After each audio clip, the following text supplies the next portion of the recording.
Punchinello, Volume 2, No. 30, the 22nd of October, 1870 ***** Conant's patent binders for Punchinello, to preserve the paper for binding, will be sent post-paid, on receipt of $1, by Punchinello Publishing Co., 83 Nassau Street, New York City. We will mail free a cover lettered and stamped, with new title page for binding first volume, on receipt of 50 cents, or the title page alone, free, on application to Punchinello Publishing Co., 83 Nassau Street. Harrison Bradford & Co.'s Steel Pens. These pens are of a finer quality, more durable, and cheaper than any other pen in the market. Special attention is called to the following grades, as being better suited for business purposes than any pen manufactured. The 50522 and the anti-corrosive. We recommend for bank and office use. D. Appleton & Co., sole agents for United States. Punchinello Volume 2. Number 30. Saturday, the 22nd of October, 1870. Published by the Punchinello Publishing Company, 83 Nassau Street, New York. The Mystery of Mr. E. Drood, as an adaptation of the original English version, was concluded in the last number. The remaining portion will be continued as original, by Orpheus C. Kerr, commencing with the present issue. See 15th page for extra premiums. Bound Volume Number 1.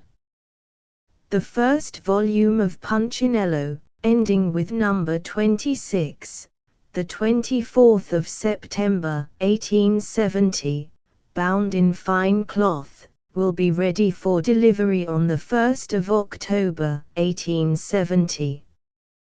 Price $2.50. Sent post-paid to any part of the United States on receipt of price.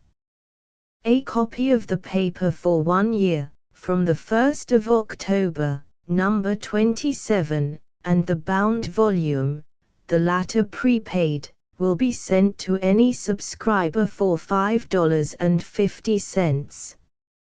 3 copies for 1 year, and 3 bound volumes, with an extra copy of bound volume, to any person sending us 3 subscriptions for $16.50.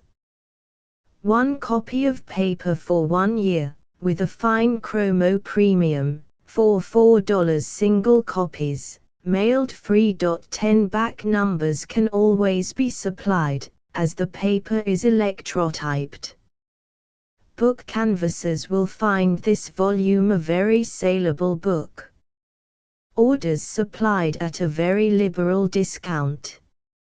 All remittances should be made in post office orders. Canvassers wanted for the paper, everywhere. Address: Punchinello Publishing Company, 83 Nassau St., NY P.O. Box No. 2783. Applications for advertising in Punchinello should be addressed to John Nickinson, Room Number 4, Number 83 Nassau Street, NY. Foley's Gold Pens. The best and cheapest. 256 Broadway. To newsdealers. Punchinello's Monthly. The weekly numbers for August, bound in a handsome cover, is now ready. Price, 50 cents. The trade supplied by the American News Company, who are now prepared to receive orders. Foster and Avril Steam, lithograph, and letterpress printers, embossers, engravers, and label manufacturers. Sketches and estimates furnished upon application.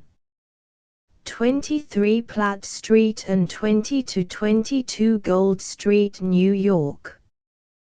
P.O. Box 2845. Bowling Green Savings Bank, 33 Broadway, New York. Open every day from 10 a.m. to 3 p.m. Deposits of any sum, from 10 cents to $10,000 will be received. 6% interest, free of government tax. Interest on new deposits commences on the 1st of every month. Henry Smith, President. Reeves E. Selms, Secretary. Walter Roche, Edward Hogan, Vice Presidents.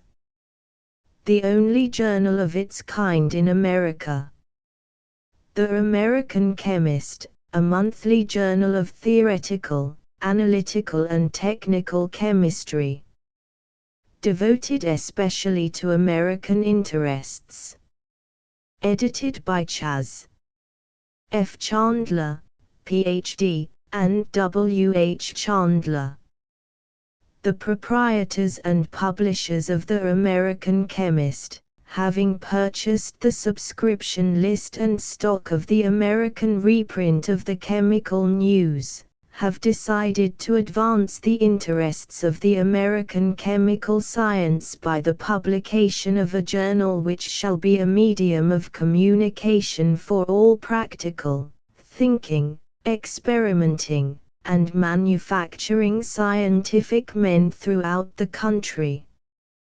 The columns of the American Chemist are open for the reception of original articles from any part of the country, subject to approval of the editor. Letters of inquiry on any points of interest within the scope of the journal will receive prompt attention. The American Chemist is a journal of especial interest to schools and men of science, to colleges, apothecaries, druggists, physicians, assayers, dyers, photographers, manufacturers, and all concerned in scientific pursuits. Subscription, $5 per annum, in advance, 50 CTS. Per number. Specimen copies, 25 CTS. Address: William Baldwin & Co., Publishers and Proprietors, 424 Broome Street, New York. J. Nickinson begs to announce to the friends of Punchinello, residing in the country, that, for their convenience, he has made arrangements by which, on receipt of the price of any standard book published, the same will be forwarded, postage paid. Parties desiring catalogues of any of our publishing houses, can have the same forwarded by enclosing 2 stamps. Office of Punchinello Publishing Co., 83 Nassau Street. P.O. Box 2783. Wevel and Hammer, Wood Engravers, 208 Broadway, New York. Geo. B. Boland, Draftsman and Designer, No. 160 Fulton Street, Room No. 11, New York. Henry L. Stevens, Artist, No. 160 Fulton Street, New York. Entered, according to Act of Congress, in the year 1870, by the Punchinello Publishing Company, in the Clerk's Office of the District Court of the United States, for the Southern District of New York. The Mystery of Mr. E. Drood. An adaptation. By Orpheus C. Kerr. Chapter Xiv. Mr. Clues at his novel. 1. Thrown into Rembrandtish relief by the light of a garish kerosene lamp upon the table, with one discouraged lock of hair hanging over his nose, and straw hat pushed so far back from his phrenological brow that its vast rim had the fine artistic effect of a huge saintly nimbus. Mr. Bumstead sat gymnastically crosswise in an easy-chair, over an arm of which his slender lower limbs limply dangled, and elaborately performed one of the grander works of Bach upon an irritable accordion. Now, winking with intense rapidity, and going through the muscular motions of an excitable person resolutely pulling out an obstinate and inexplicable drawer from somewhere about his knees, he produced sustained and mournful notes, as of canine distress in the backyard, anon, with eyes nearly closed and the straw nimbus sliding still further back. His manipulation was that of an excessively weary gentleman slowly compressing a large sponge, thereby squeezing out certain choking, snorting, guttural sounds, as of a class softly studying the German language in another room, and, finally, with an impatient start from the unexpected slumber into which the last shaky pianissimo had momentarily betrayed him, he caught the untamed instrument in midair, just as it was treacherously getting away from him, frantically balanced it there for an instant on all his clutching fingertips, and had it prisoner again for a renewal of the weird symphony. Seriously offended at the discovery that he could not drop asleep in his own room, for a minute, without the music stopping and the accordion trying to slip off, the ritualistic organist was not at all softened in temper by almost simultaneously realizing that the farther skirt of his long linen coat was standing out nearly straight from his person, and, apparently, fluttering in a heavy draught. "Who's been openin' th window?" he sternly asked. "What's meaning f such a gale at this time f year?" "Do I intrude?" inquired a voice close at hand. Looking very carefully along the still extended skirt of his coat towards exactly the point of the compass from which the voice seemed to come, Mr. Bumstead at last awoke to the conviction that the tension of his garment and its breezy agitation were caused by the tugging of a human figure. "Do I intrude?" repeated Mr. Tracy Clues, dropping the skirt as he spoke. "Have I presumed too greatly in coming to request the favor of a short private interview?" Slipping quickly into a more genteel but rather rigid position on his chair, the ritualistic organist made an airy pass at him with the accordion. "Any doors where you was born, sir?" "There were, Mr. Bumstead." "People ever knock when th wanted tea come in, sir?" "Why, I did knock at your door," answered Mr. Clues, conciliatingly. "I knocked and knocked, but you kept on playing, and after I finally took the liberty to come in and pull you by the coat, it was 10 minutes before you found it out." In an attempt to look into the speaker's inmost soul, Mr. Bumstead fell into a doze, from which the crash of his accordion to the floor aroused him in time to behold a very curious proceeding on the part of Mr. Clues. That gentleman successively peered up the chimney, through the windows, and under the furniture of the room, and then stealthily took a seat near his rather languid observer. "Mr. Bumstead, you know me as a temporary boarder under the same roof with you. Other people know me merely as a deadbeat. May I trust you with a secret?" A pair of blurred and glassy eyes looked into his from under a huge straw hat, and a husky question followed his. Did I ever read Wordsworth's poem F.T.H. Excursion, sir? Not that I remember. Then, sir, exclaimed the organist, with spasmodic animation, then's not in your experience to know how sleepy I am just now. You had a nephew, said his subtle companion, raising his voice, and not appearing to heed the last remark. An umbrella, added Mr. Bumstead, feebly.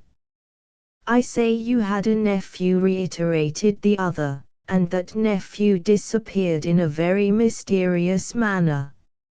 Now I'm a literary man, CD tell that by our head a hair, murmured the ritualistic organist. Left our wife yet, sir? I say I'm a literary man, persisted Tracy Clues, sharply.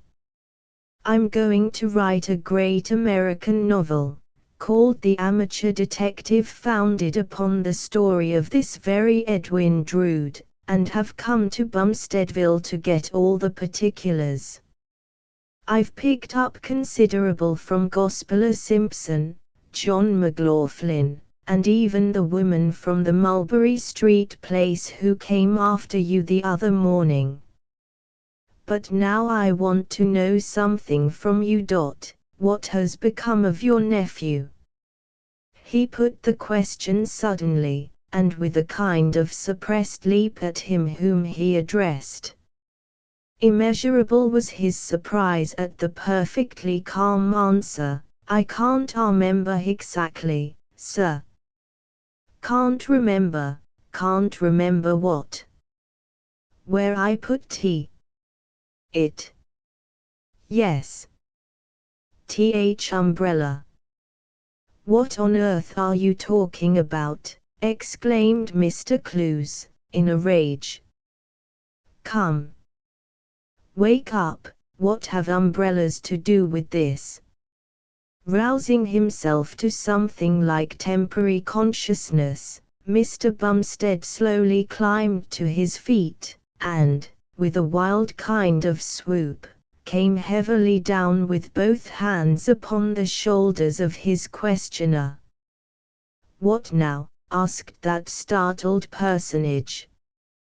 You want to know about umbrella, said Bumstead, with straw hat amazingly awry, and linen coat a perfect map of creases. Yes, you're crushing me, panted Mr. Clues. Umbrella, cried Mr. Bumstead, suddenly withdrawing his hands and swaying before his visitor like a linen person on springs. This what there's bout where umbrella is, there is Edwin also.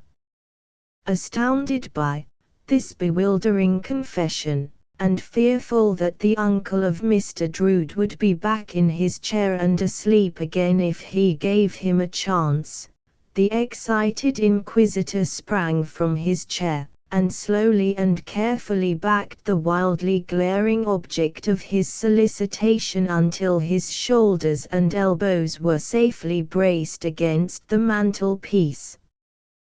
Then, like one inspired, he grasped a bottle of soda water from the table, and forced the reviving liquid down his staring patient's throat, as quickly tore off his straw hat, newly moistened the damp sponge in it at a neighboring washstand, and replaced both on the aching head, and, finally, placed in one of his tremulous hands a few cloves from a saucer on the mantel shelf.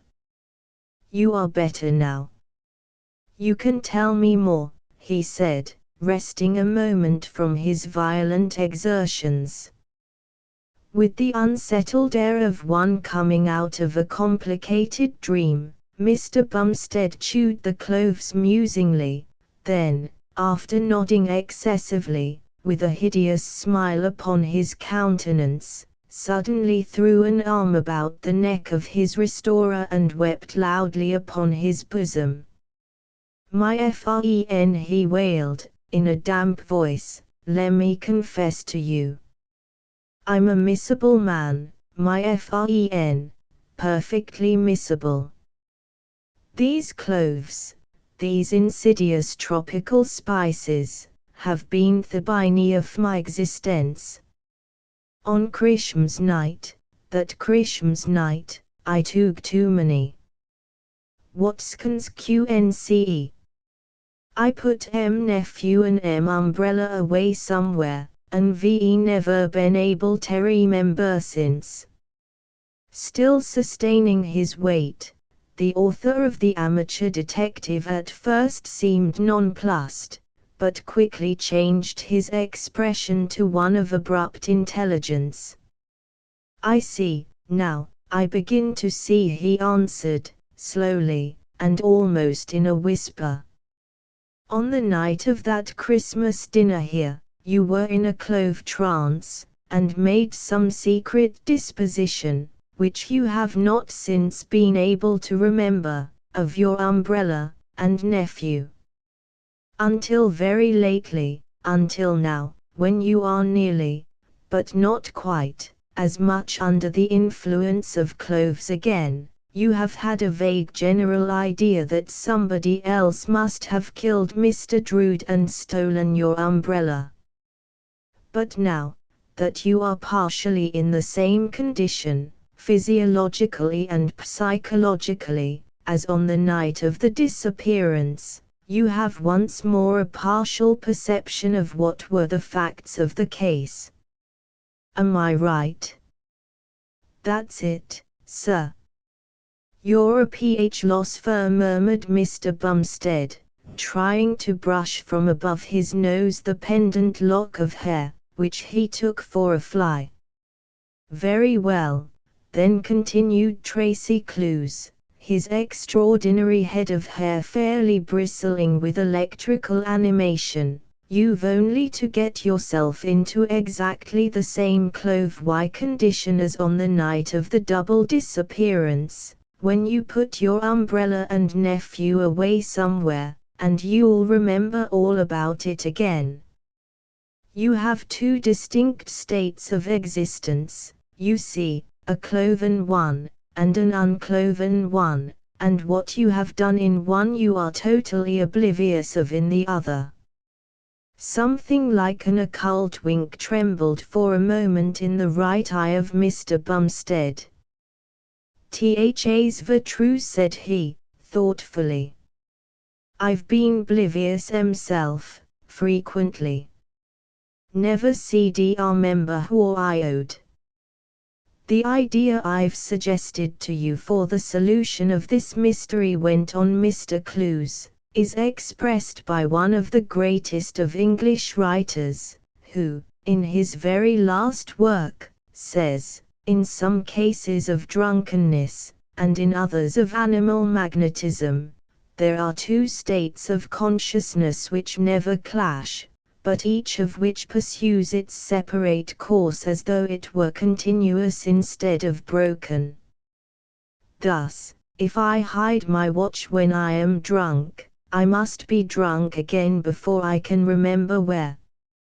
2. I'm nor a drinking man, sir, returned Mr. Bumstead, drawing coldly back from him, and escaping a fall into the fireplace by a dexterous surge into the nearest chair.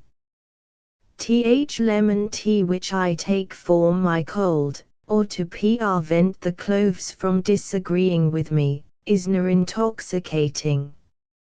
Of course not, assented his subtle counsellor, but, in this country, at least, chronic inebriation, clove-eating, and even opium-taking, are strikingly alike in their aspects, and the same rules may be safely applied to all.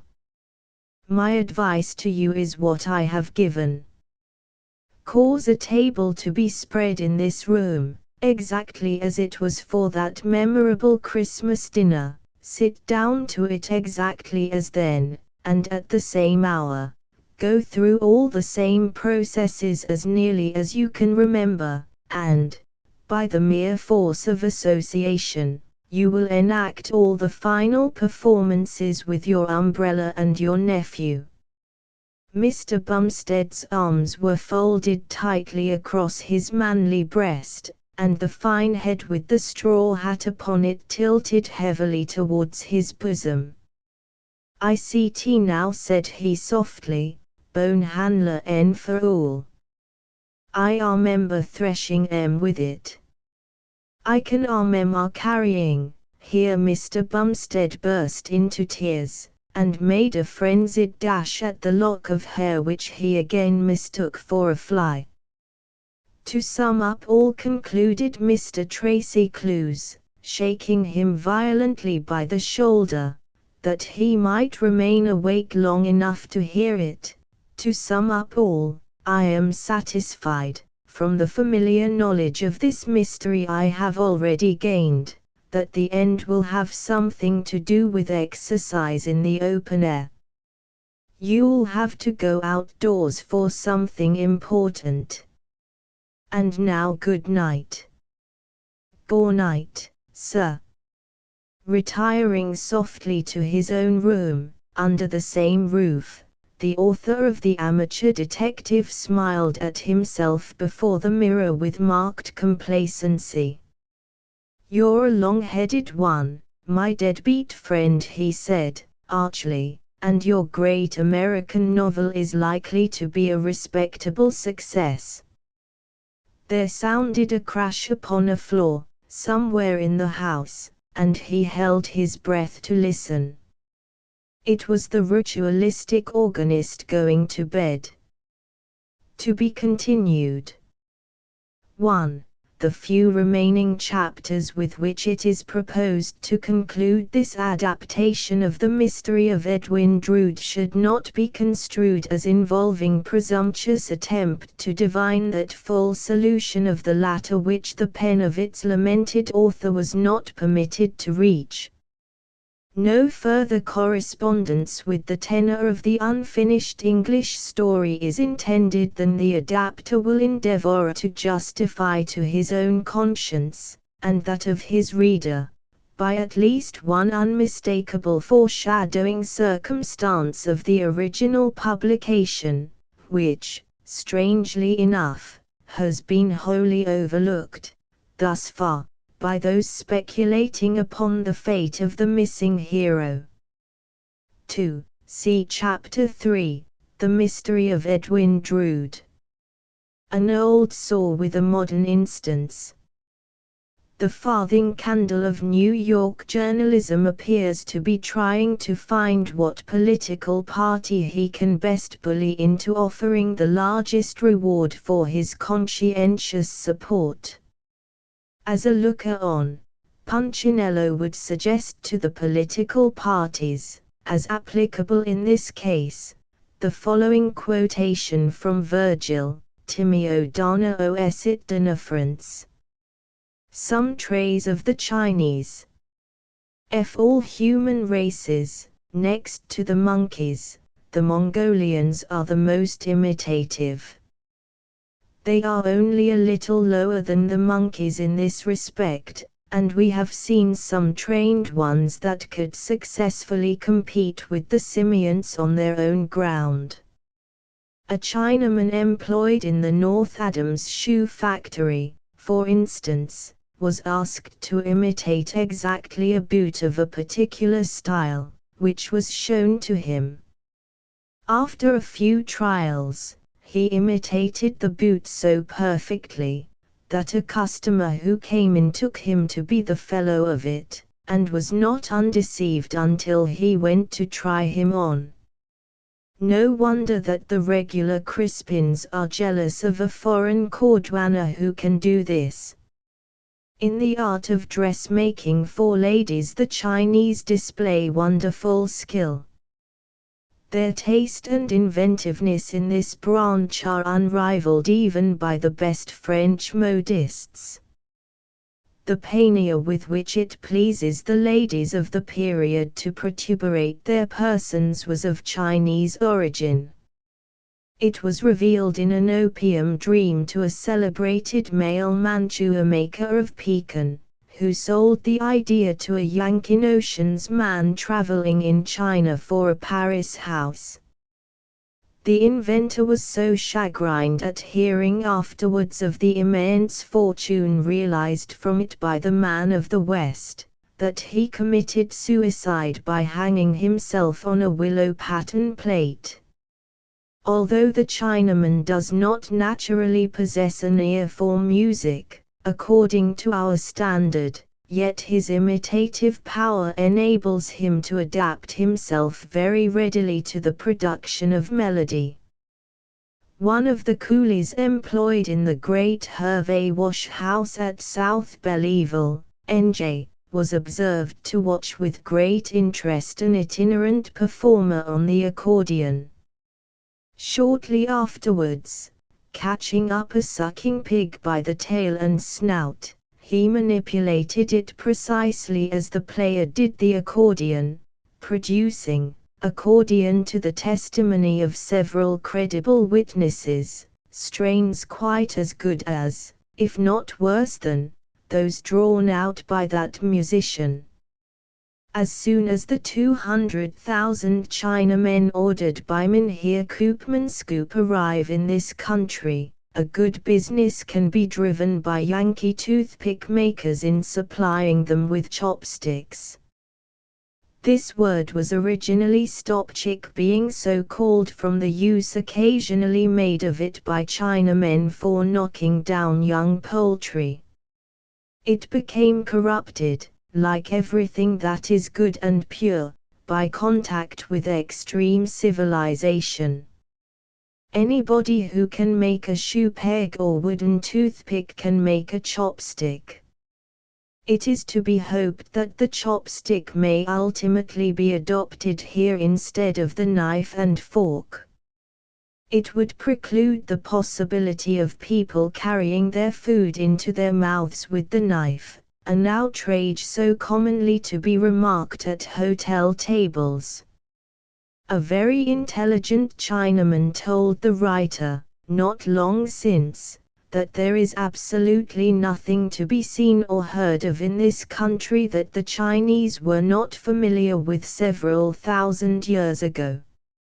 Among them he enumerated target companies, sewing machines, patent baby jumpers, nitroglycerin, shoe fly chewing tobacco, wooden hams, stuffed ballot boxes, and 100 other things which we are prone to brag of as being purely Yankee and original. We are too conceited about ourselves, by a great deal, and it is good for us that even Chinese shoemakers should come here once in a while, to take us out of our boots. A midnight reflection. The man who commits suicide may be said to show his contempt for the hollowness of the world by putting his foot in it. Gentlemen, reading. The military authorities of Paris have cut down and utterly destroyed the Bois de Boulogne. Old lady. Poor boys, and to think what their dear mothers must suffer. Napoleon's correspondence. The following letters were yesterday discovered among the private papers of the late Emperor, L.N. Bonaparte. They were instantly forwarded to us by our special correspondent. They will be used tomorrow in a mutilated form by less enterprising journals, such as the Tribune and its partners of the Associated Press. New York, the 10th of May, 1860. Dear Emperor, I am thinking of writing a biography of you, in the same style as my biography of your uncle. I shall want to prove that you were never in New York, that you behaved with perfect propriety while you were here, and that you are humble, unambitious, and deeply religious. This will not be a difficult matter, after the success I have made in the case of your uncle, Still, I shall want a fact or two in the book. Can you not supply me with them? Any small favor you may think fit to send me may be directed to my usual address. Yours for Truth and Justice, JSCABBOTT. Clichy Prison. Villain and usurper. Your minions have incarcerated me in this vile den on a pretense that I owe a debt which I have not paid. They lie, wilfully and malignantly. I always pay my debts. Ask Sword if I do not. He remembers how I paid him the little debt I owed him, when I defeated his presidential aspirations. Release me at once, or the Tribune will show your rotten empire no mercy. If I am at liberty this evening I will send you a prize strawberry plant, and a copy of my work on political economy. If I am not at liberty by the time mentioned, beware. Smalley shall be sent to Paris as the Tribune's special correspondent, and you'll see the sort of news about your infamous court that he'll be instructed to send home. Yours profanely, H.G. Berlin, the 1st of July, 1870. To the Emperor of the French, His Majesty, the King, instructs me to say that he shall do just as he pleases in all affairs public and private. He advises you to attend to your own affairs, and if you have any more propositions for stealing other people's territory, to address them to Russia, or the United States. Prussia is not at present in that line of business. Bismarck. Bureau of Police, the 1st of January, 1870.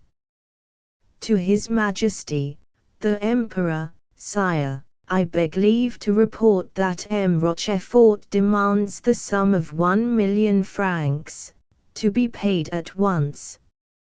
Otherwise B will continue to be a patriot, and will abuse Her Majesty, the Empress, with more violence than ever. Both M. Rochefort and M. Flourens are much enraged since their annual stipend has been discontinued. Pietri, Chief of Police. Other selections from the imperial correspondence will be shortly laid before our readers. Remember, the only genuine letters are those in Punchinello. All others are garbled forgeries. Roma. Roma. Non e plus com ora prima. With the downfall of the Pope's temporal power, comes the report that several newspapers have been established in the Eternal City. Thus the great world spins forever down the ringing grooves of change. For papal infallibility, the Romans will have that of the editorial we, for the canons of the Church militant they will have ubiquitous reporters discharging themselves in the public ear. The testimony of the pillars of the Church will be replaced by the assertions of the editorial columns. The Inquisition will become a press club house for reporters and interviewers, and the propaganda an office where extras are concocted and forced on the unsuspecting public. At least let us hope that the change will offer a reputable business for the army of beggars which has formerly been licensed by the Church. A chance will now be offered them to become newspaper agents, thus making a living respectably by selling accounts of other people's deformities, instead of disreputably by exhibiting their own. A capital move. The immediate probability of the formation of the United States of Europe, suggests how wise we were not to change the location of the capital to some facetiously distant western metropolis of the future. The Capitol buildings are quite large enough to receive the delegates who will of course come on here to study the art of log rolling, while the Chesapeake, being navigable almost to the Capitol steps, will save them the fatigue of a luxurious journey in the palace sleeping cars. Sublunary observations of the sun. From a careful analysis of the daily appearance of the sun, it has been satisfactorily settled that it is completely enveloped in gas. By the application of the literary spectrum, it is also shown that this gaseous vaporization is the result of brass in a high state of incandescence, while the indications of alkalis, and, in fact, all kinds of lies, are no less distinct. Forethought. One reason why this country is so earnestly opposed to the Napoleonic dynasty is that there is no probability that the descendants of the Prince Imperial would give us any assistance in settling the Alabama question. Prompt.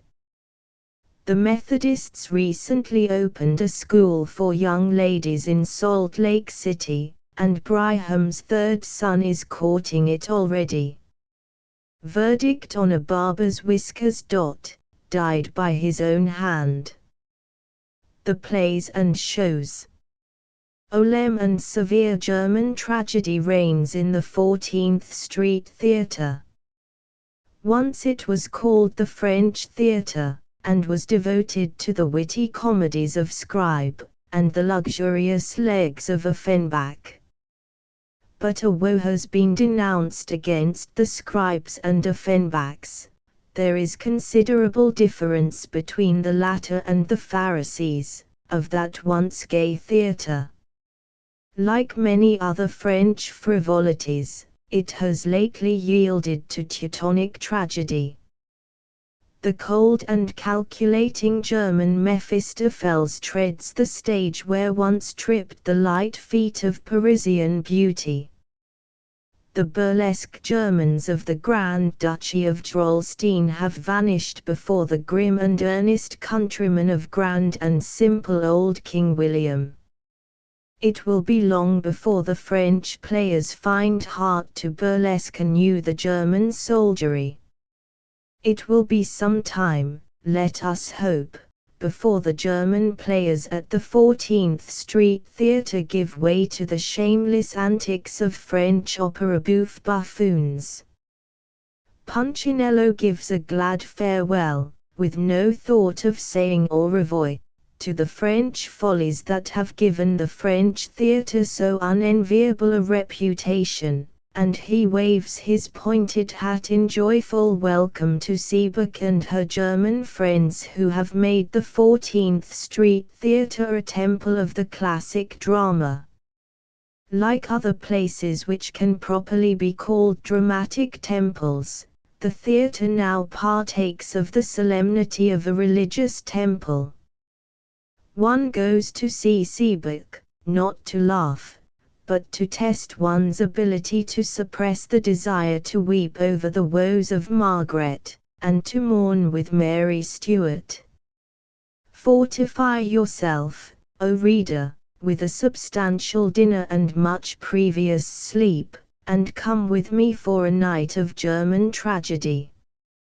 Come to the 14th Street Theatre, not to look back regretfully at departed opera bouffe, but to Siebeck. It is with such reckless puns as the foregoing, that I endeavor to brace your spirits for the exhausting struggle with 6 hours of tragedy played in the most tragic and awful of modern languages. You are to hear Faust in German. No man who has accomplished this feat can wonder at the stolid bravery of the German infantry. It is said that the new recruit is forced to hear Faust once a week during his first year of service. This terrible discipline has the natural effect of giving him that steadiness under fire, at which the world marvels.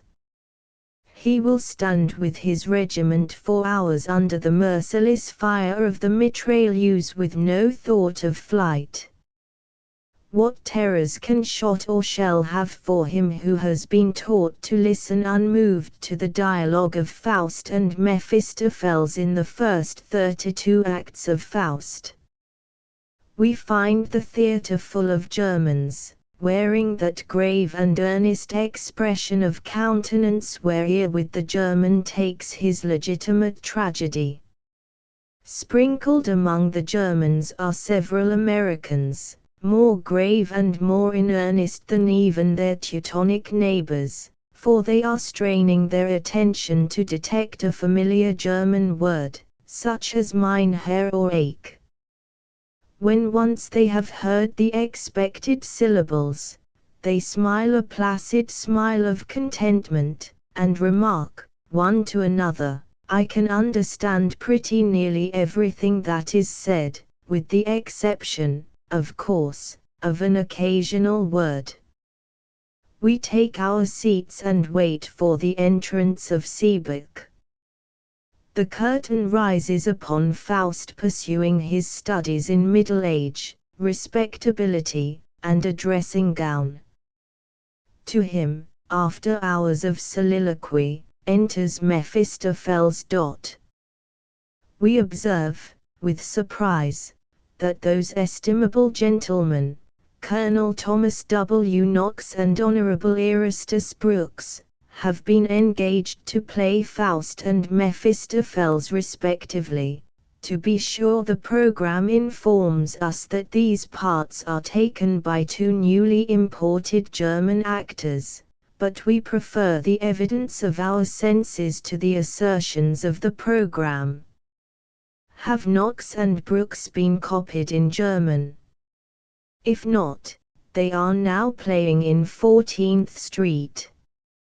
Don't tell me that it is merely an accidental resemblance. Haven't I played billiards with the gallant colonel, and gone to sleep when the honorable editor was speaking in Congress? And shall I now be told that I don't know them when I see them? But this is irrelevant. Hours of dialogue succeed to the previous hours of soliloquy.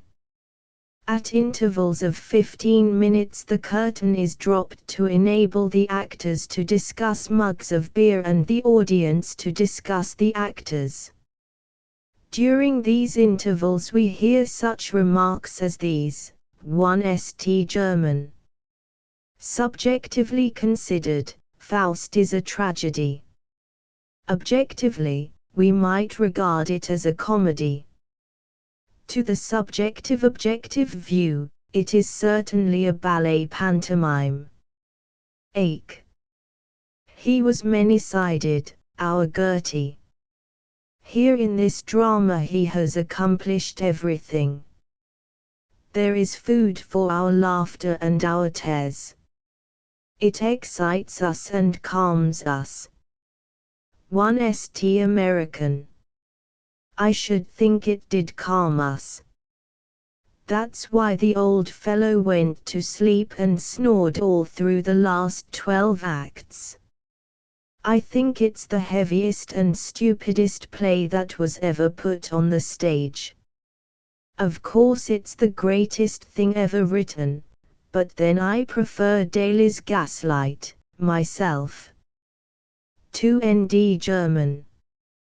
Ah, my friend, how this sublime creation stirs the inner depths of our spiritual natures. Ache, Himmel. It is the poem of humanity. Let us go out for beer. 2D American. When are we going to see Seebeck? Usher. She don't appear until the 23rd act, sir. That will be on about 3 hours from now. 2D American. Come, Tom, let's go and have supper. I am getting exhausted. Usher. Step this way, sir. Mr. Grau has some refreshments at your service. And they go in search of the cold ham and beer which the beneficent Grau has kindly provided. Refreshed by much beer, and enlivened by the cheery influence of the genial sandwich, they return for a few more hours of soliloquy and dialogue. Time passes slowly, but surely. At last we reach an act in which Seebeck walks quietly across the stage. The curtain instantly drops amid the sobs of the excited audience. 1 St. German. Lend me your handkerchief, my friend, that I may wipe away my tears. I have a sausage wrapped up in mine, but what are sausages compared with art? How divinely Seebeck walks!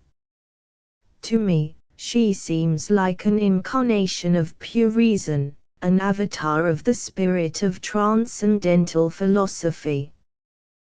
Come, we will pledge her in beer. 1 St. American.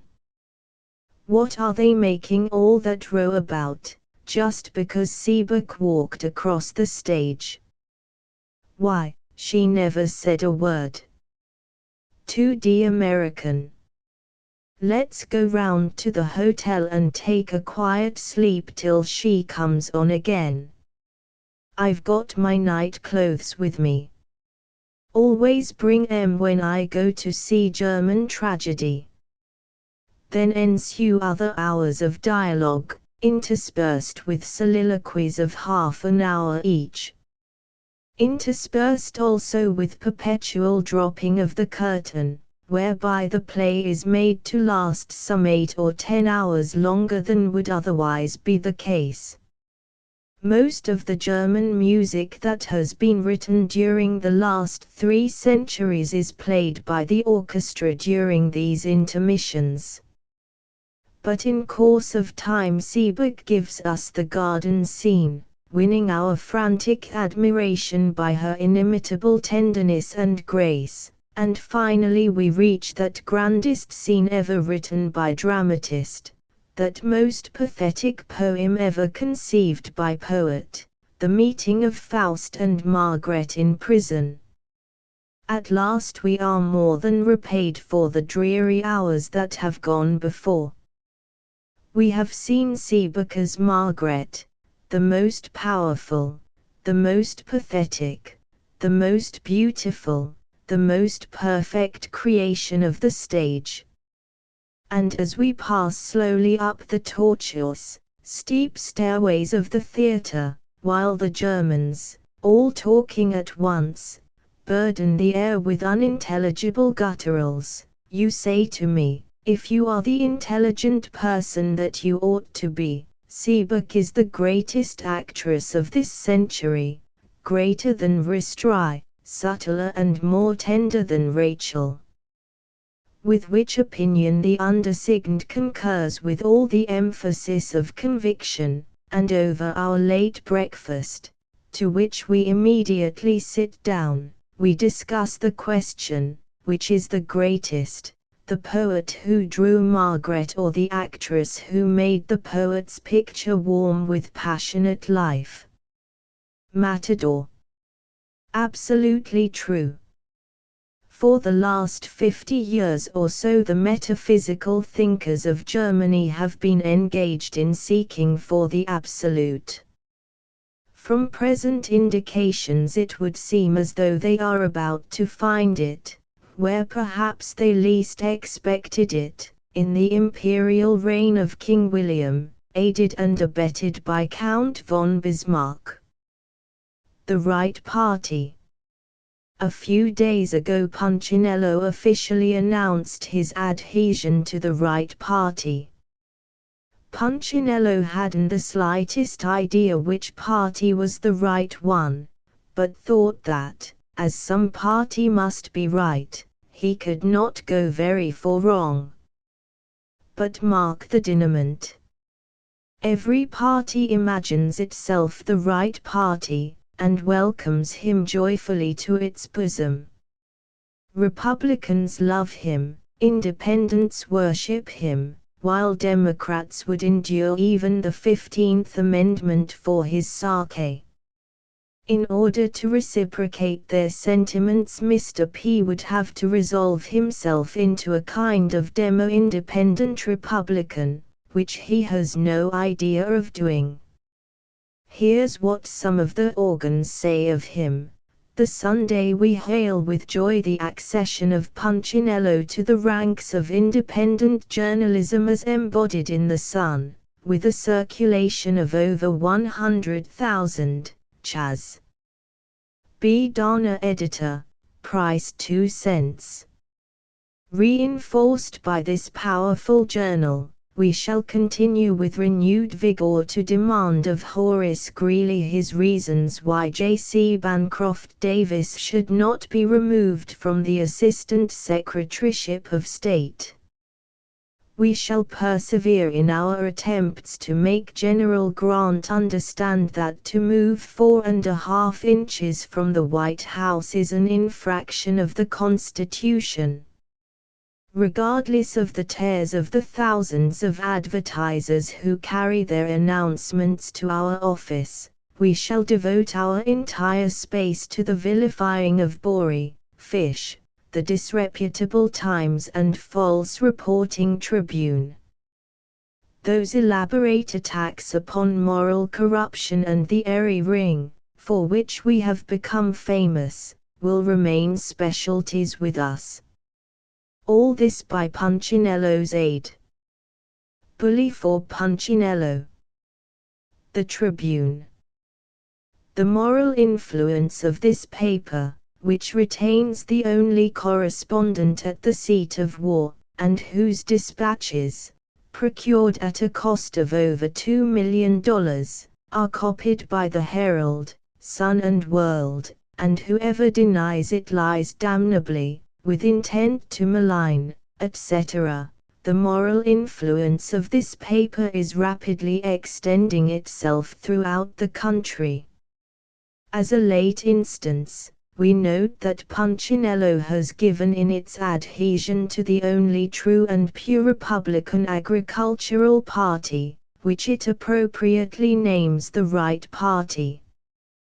Punchinello was once a frivolous, good-for-nothing sheet, devoted to low jokes and witticisms.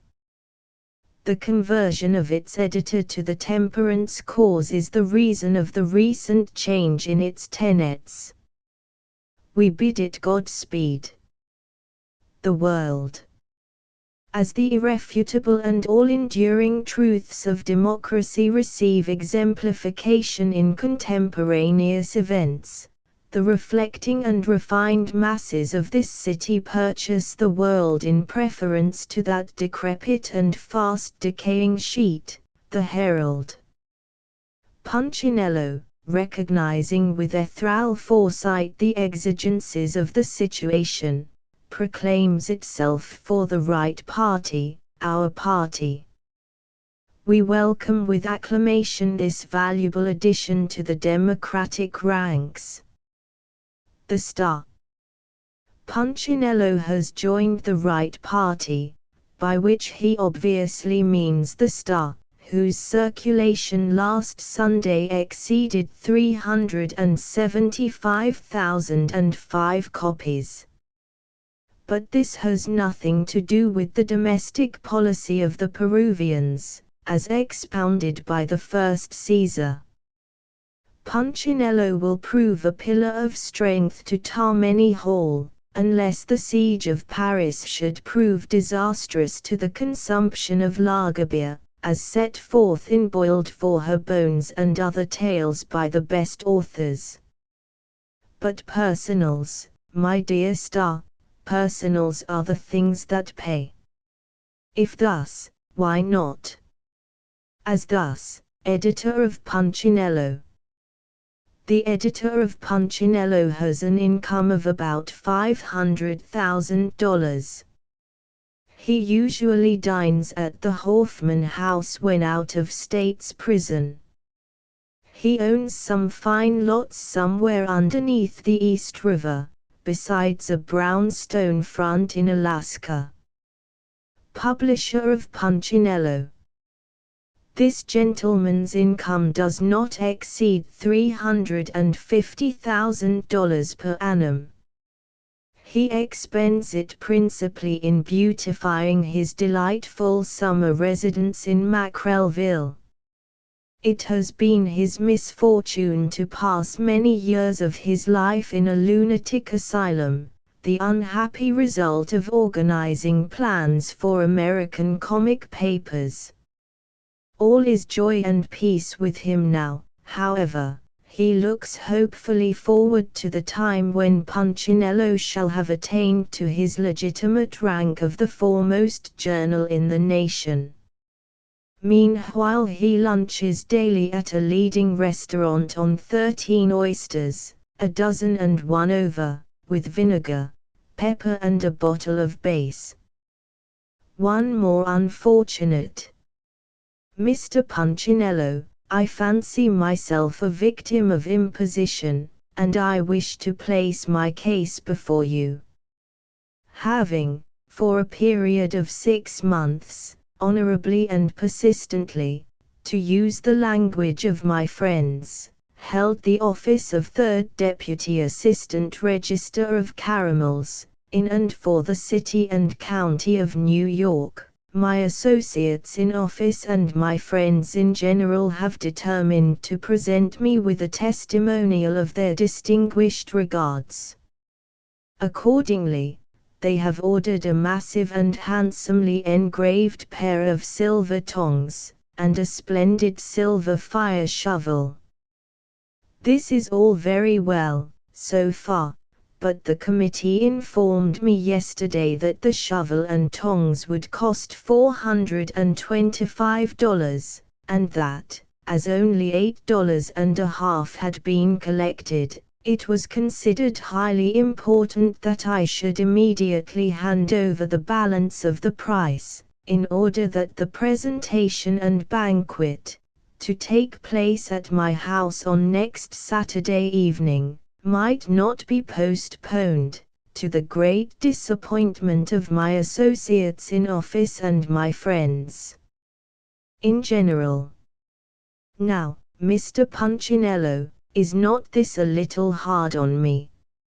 I know very well that it is customary for the recipients of testimonials to pay 3/4 of the cost of the present, and I am perfectly willing to abide by this custom, but 49/50 is, I think, rather too heavy, especially as my house is heated by a furnace in the cellar and I have no use for a shovel and tongs, particularly silver ones.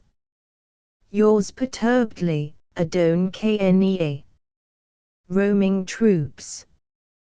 The Italians in this country are very jubilant over the occupation of Rome by the army of Italy.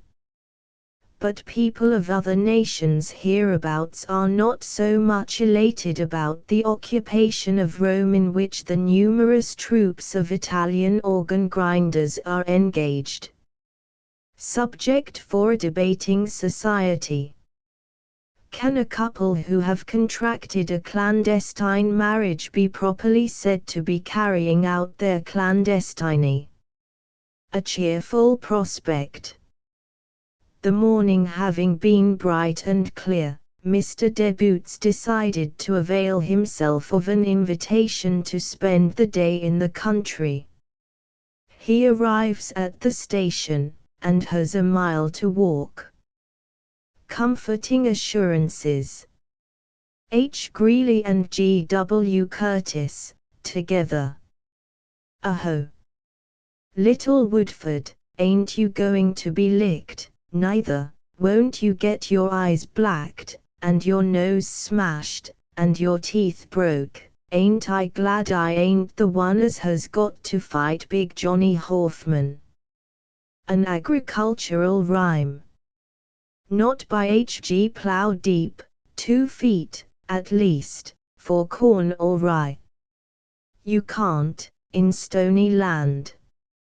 Sir, that's a lie. A subsoil plow will do it, then manure, and put on plenty. If the land is poor, get muck and plaster, buy them by the heap, no matter what they cost, you'll find them cheap. I've tried them often, and I think I know. Then plow again 2 feet before you sow. Potatoes get on best in sandy soil, I'm sure of that. But plant before you boil, then put in strawberries. That's what I do, confound you for a blockhead. Why don't you get modern works and read them? No, you'd rather go creeping on just like your stupid father. That patch is good for melons. Why the deuce don't you convert those swamps to better use? Beets are a paying crop, and don't cost much to raise, so's cabbage, pumpkins, squash, and such. They'll always sell and bring you back your money, no bees. The mischief. What do ye do for honey? Sir, let me tell you plainly you're an ass, just look at those 10 acres gone to grass. Put turnips in M. Timothy don't pay, can't cattle feed on anything but hay? I don't consider hogs a first-class crop, give me my own free choice, sir, and I'd swap the best of 'em for strawberries or sheep, but let me say again, you must plow deep. The trouble with our farmers is that they can't be induced to look beyond today. Let them get subsoil plows and turn up sand and hang it, sir. Let them manure their land. Salvation for Europe. Some hope that the great powers of Europe may yet be saved from a fate similar to that of the Kilkenny cats, is to be found in the fact that General Burnside, favorably known in Rhode Island, is making arrangements for bringing about peace between France and Germany. It has already been said by journalists of mark, that, unless Providence interfered, and that soon, all Europe would shortly be deluged with the blood of her peoples. General Burnside is the direct representative of Providence, and he has gone specially to Europe to interfere. He was born in Providence, he believes in Providence, his portrait is the special pride of Providence, and there is a Providence that shapes his ends. Thus it will be seen that Burnside is the very man for the situation. It may be asked, there are cavillers who ask impertinent questions about everything. What business Burnside has to meddle with European affairs? Pshaw, one might as well ask what business Colorado Jewett has to meddle with everybody's affairs, or George Francis Train, or Paul Pry, or Wyckoff. Burnside against Bismarck for diplomacy any time. Probably he aims at the throne of France for himself, and having Providence, to back him, he may sit on it yet. What bad habit does a man contract when he falls into a way of praising everything and everybody? He takes to Lord N.M. Orpheus Greeley, charming with the strains of the Republican lyre, the Cerberus, O'Brien, Morrissey, and Fox, on guard at the entrance to the dread abode of the John Real Democracy. Hiram Green at the Boston Women's Convention. Old-time agitators again on their muscle. Thanks to Henry Wilson. Advice to Charles Sumner. Left-handers to Wendell Phillips. Aho! Ye gods and little fishes, beggars deride, if horses was wishes, women would have a millennium day, and all through the land the dues be to pay.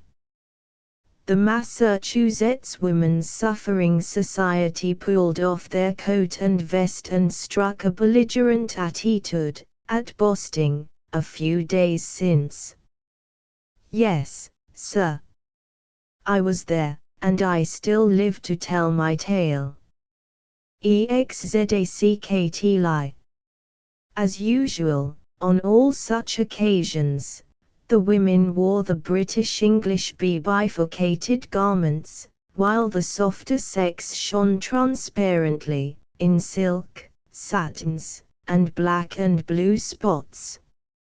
Like jumping jacks, they danced when the strong-minded pulled the strings, while their ears were pinned back and greased, ready to be swallowed at a minute's warning.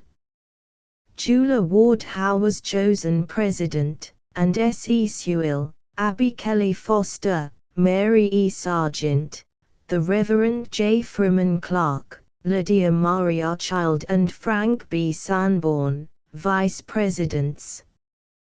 The Rev. Hun Judge Auguste J. Chapin, Esquires, LLD, opened the dance with a prologue. Mrs. Howe then rose and got up, and said, "Fellow citizens, we've got together, as usual, without any plan of operation, except to howl and make faces at the critter man, until he is ready to give up his liberties and endow us angelic beings with the privilege of filling up with benzine on election day, to vote and rule the destinies of the land." Cheers. No woman who desires the bullet, shall desist from henpecking her husband, until, in his agony, he cries, "Peace! Be still. There's my harness, get into it." Mrs. Livermore, H. B. Blackwell, Margaret Campbell, M. Fisk, and Sri E. Wilkins, Committee on Resolutions, reported the following: whereas, when our unscient relative, Adam, had the monopoly of the ballot box, it was discovered that it was not meant for man to vote alone, and enjoy too much of a good thing. Consequently Eve was sent to stir him up. Whereas, when Mother Eve got there, she made it slightly warm for Adam, by asserting her rights. Like many of our members, she made Adam walk chalk. On election day she took him by the ear and walked him to the polls, and for the first time in his life he voted the women's rights ticket, and Mr. Satin was elected by a unanimous vote. Therefore, we recognize in Eve the pioneer of women's rights, with St. Nicholas as our patron saint. Great applause, with 3 cheers for Old Nick, the first candidate elected by female suffrage. It was then resolved to send committees to the Democratic and Republican conventions, to see if any lunatics had been nominated, who were in favor of female supremacy. If any such persons were found, they should be requested to announce it through the columns of the Women's Journal, and let the world know the fool's ways ain't all dead yet. Should the candidates be opposed to our cause, it was recommended that when the Women's Convention Committee meet, on the 18th of October, that 10 talented talkers be appointed to surround the candidates and talk them to death as a warning to future candidates. Congratulatory speeches, endorsing these last resolutions, was made by the women, and I guess they would have kept talking until doomsday, if the choking off committee hadn't been sent around with copies of Harper's Bazaar, full of pictures of the new fall fashions. Between you and I, Mr. Punchinello, the only thing which our wives goes heavier on than their rights, so-called, is fashions. The convention then thanked Honorable Hank Wilson for blowing their trumpet, and voted to present him with a new hoop skirt and a pound of spruce gum as a token of their appreciation. Charles Sumner was then trotted out, viz., whereas, Charles Sumner has, somehow or other, got 1 foot slop on our platform, whereas, he must go the whole hog or none. Be it resolved, we can't take any stock in Charlie, until he wears his hair parted in the middle and done up in a waterfall, pledging himself to go his entire length, next winter, for the 16th commandment. Enthusiastic applause. Cries of them some. Correct.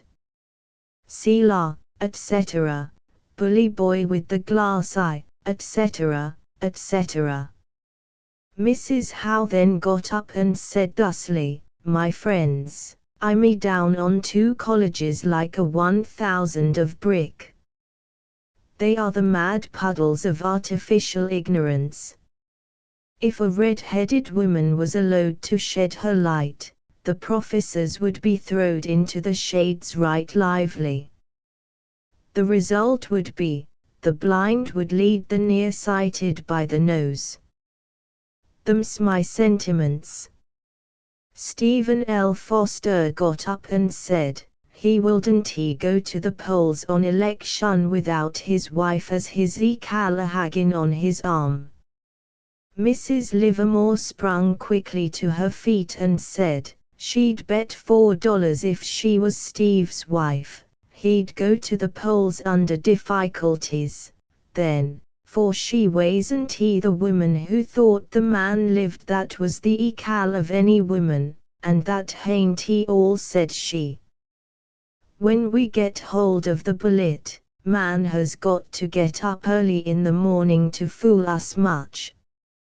All the coquetting with the Democrats, Republicans, prohibitionists, and labor reformers in the office of the Woman's Journal, last summer, don't amount to shucks. Prominent politicians had entreated her to go slow and not mash things. I can only say, said Mrs. L., as John Bunyan once said, when woman will, she will. And you can just bet on tea, when she won't, and there's an end on tea. An aged individual named Jen King, from Andover, said, when he was in his first childhood, he was dressed in petticoats. He was now over 75 years old, and believed an old man would feel better in calico than satin it. Hereafter they could count on him to wear out their old dresses. A few left-handed compliments were paid to Wendell Phillips, and although Wendell had allers went heavy on women's rights, his being endorsed by his own sex was a squelcher on him. He wasn't he endorsed, but, like Jonah, went overboard, to be hove up again onto dry land in a few days, for a whale has got to have a pretty good stomach to keep Mr. Phillips down a great while.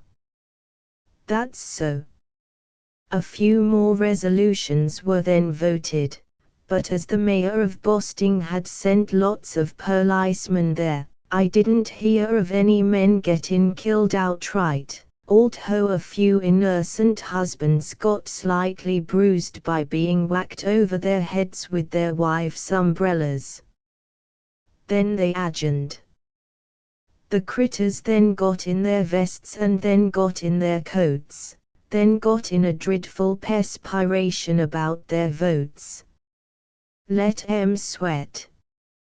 Yours, a non-resistanta, Hiram Green, Esquire, late Gusties of the Peace. Fallen on the march. You see that hose, don't you, There, sir, ahead. Well, that's Jake. An hour ago, the last trip up, he fell, stone dead, dropped he right flat in his harness, you know. He'd fell down, too, pretty often before, and I guess he won't do it, though, any more.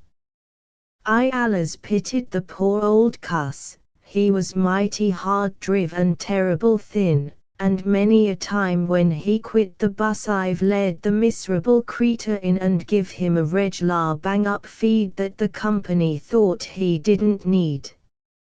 And now, to see him lying there all by himself, a feast for the flies, why, it kinda makes a feller's hair creep all over, first, then straighten and rise. Maybe you'll say to yourself, that's all stuff. But I tell you what, I think it's blamed rough. It makes me feel, too, a little bit glum, to see how everything goes on the same. Someday, I suppose, my turn'll come, when I'll have to try on poor Jake's little game, and they won't mind me any more, I'll bet. Than they do him. Off, here, sir, Geelong, Jeanette. A fitful youth. Younger party. Look here, Van, can't you leave those personals alone, for a minute, and give me a candid opinion on the back fit of my new coat? Autumn song. Leaves are falling, though, coal is not, and pumpkins are yellow, and maids are blue, potatoes and apples begin to rot, there's many a liver congested, too. The dews stay late on the cabbage leaf, and the red beet forsakes the ground, and lovers' wanderings grow more brief, and fewer loafers are loafing around. The celery rivals the turnip fair, there's new delight in the tender steak, and boys go munching the chestnut rare, without one thought of the stomach ache. The last of the cattle shows is seen, the monster squash to the cows is fed, everything's brown that once was green, except tomatoes, and they are red.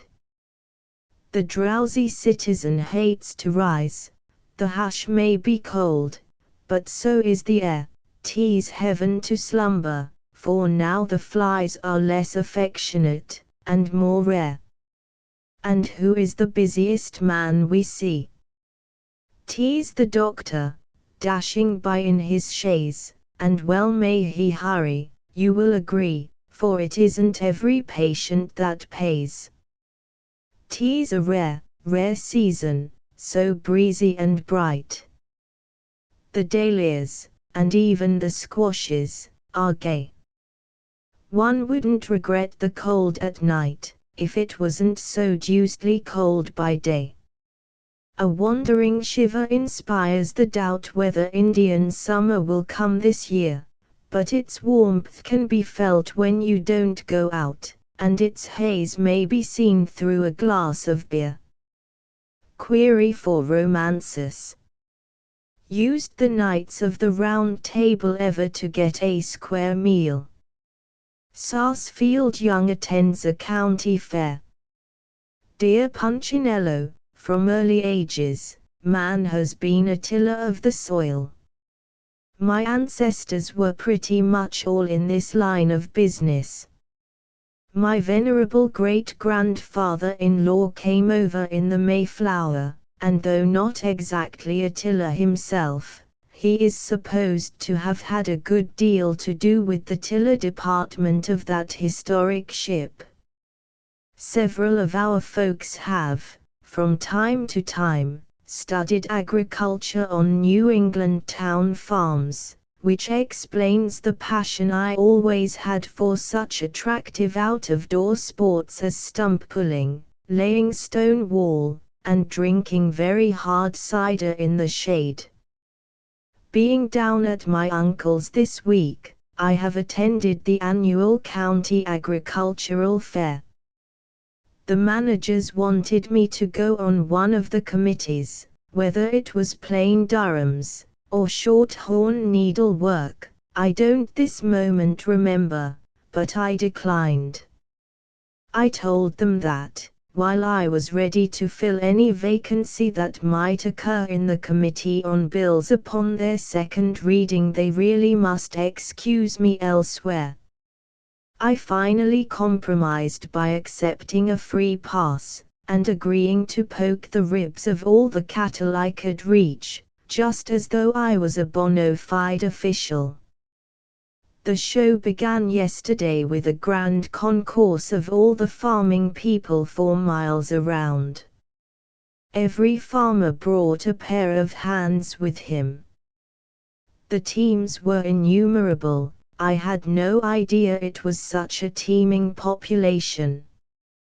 There was a procession of yokes of oxen, a brass band, the living skeleton, 2 fire engines, citizens generally, the orator of the day, more oxen, marshals in cowhide boots and badges, and a cavalcade.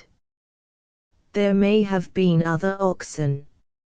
I did not intend to omit them.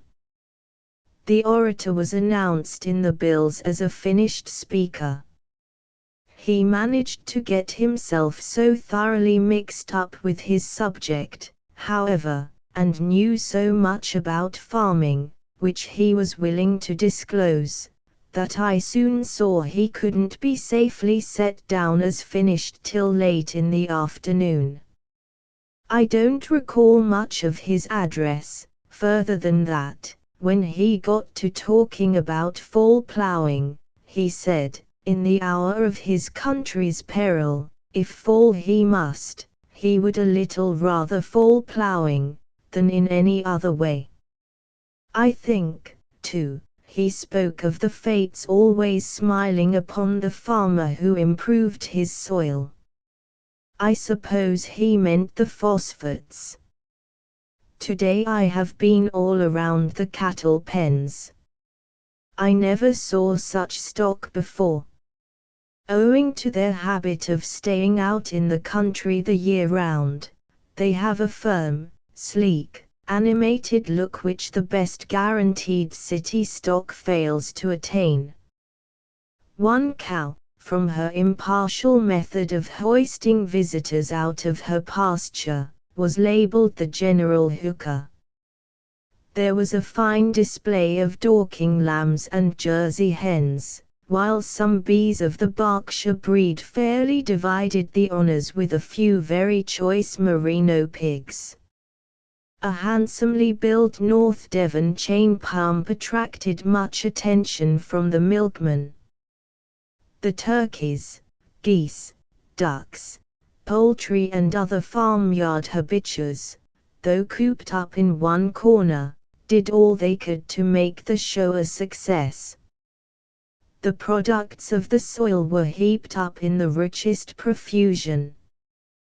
This is a great raising county. No community raised their quota of substitutes more rapidly, during the war.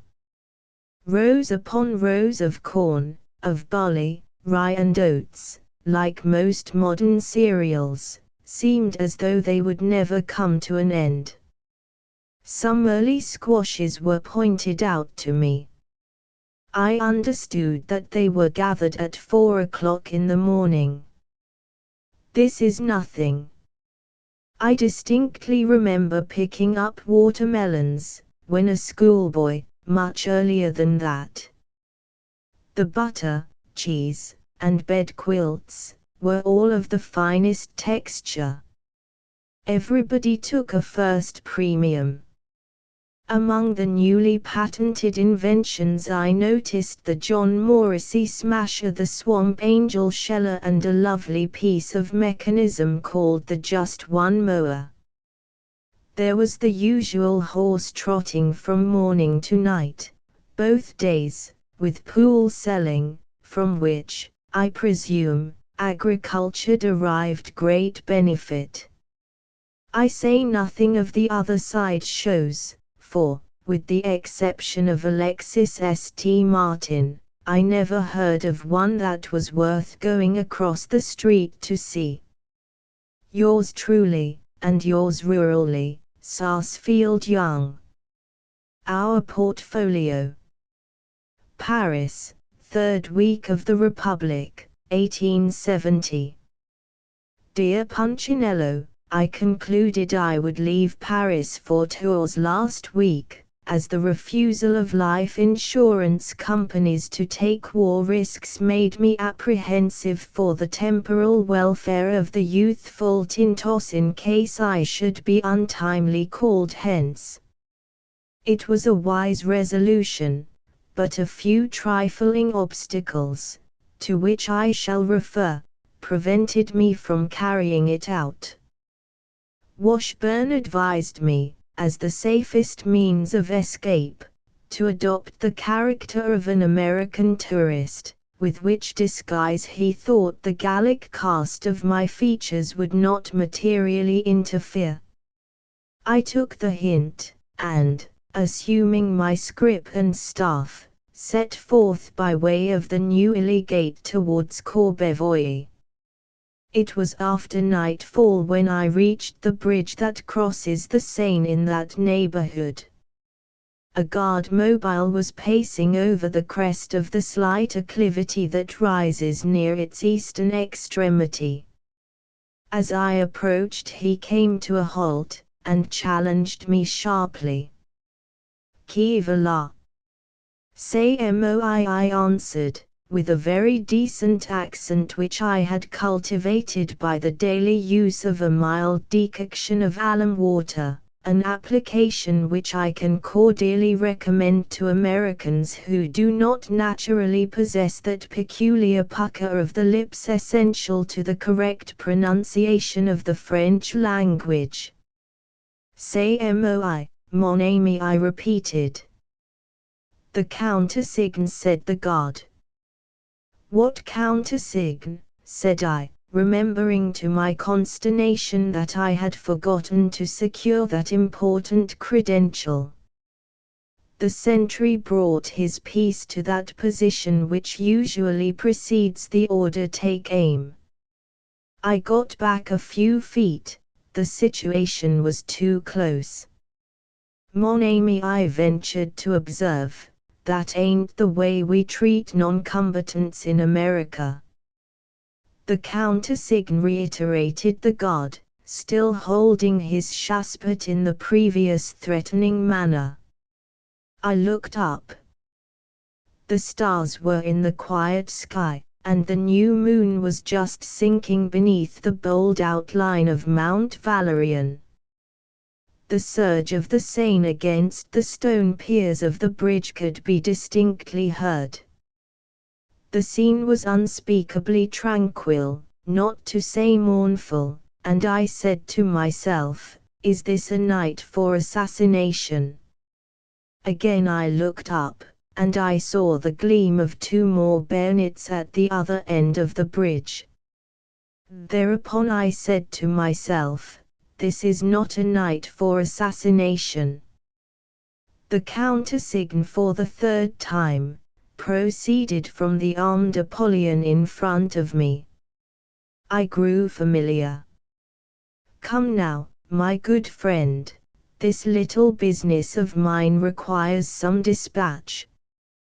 During the war in America, the click of the hammer of the sentry's rifle interrupted me.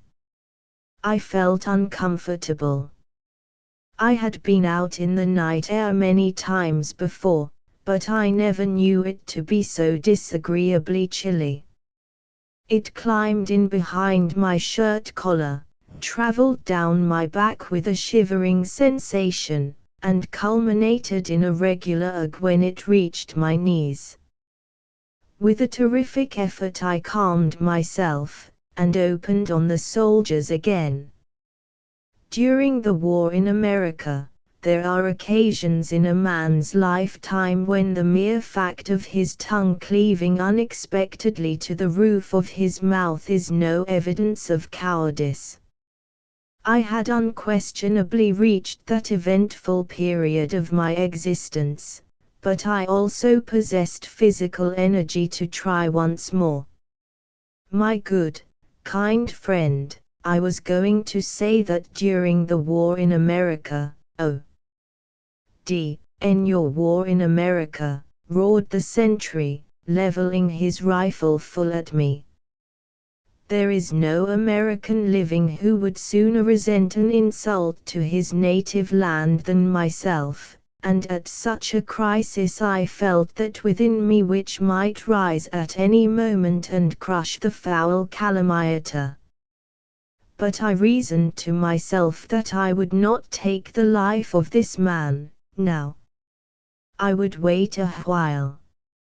It was only too evident he was angry, and he might cool off and apologize. Yes, that was the best course for me to pursue. Accordingly I ran rapidly over in my mind a little speech, and, turning to him, spoke thus: "Rash, impetuous man, later thanks to the persistent efforts of my dear friend Washburn, I have just been released from the guardhouse after 3 hideous days of incarceration. His is a heart that I may truthfully say yearns toward the unfortunate. I consider him the crowning glory of American diplomacy in Europe. Language is inadequate to express the feelings of one who regrets that his sex forbids him to sign himself your weeping Magdalene, Dick Tinto. A toothsome con. Why should dentists be entitled to class with artists? Because they all draw. Newspaper perils. The local reporter of a Boston daily gives us the following: on Wednesday morning, as the early freight train on the Old Colony Railroad neared the bridge in Quincy, Thomas Ellis, a brakesman, raised up for the purpose of throwing off a bundle of newspapers, when he was struck by the timbers of the bridge and knocked senseless upon his car. He was saved from rolling to the track by Timothy Lee, a paper boy who was upon the train. We are sorry for Ellis. But he ought to be thankful for one thing: he has a mission. He need not ask, like Anna Dickinson, why was I born? It is all settled that he was raised up for the purpose of throwing off newspapers. Now, although he missed it this time, we have no doubt he is ordinarily as successful in that line as the most improved lightning press could be.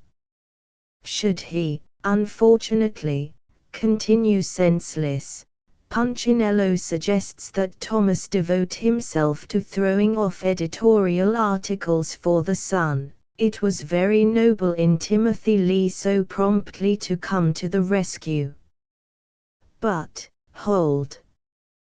Punchinello will not be imposed upon. At this moment are there not grounds for suspecting this paper boy to have been merely a man of straw?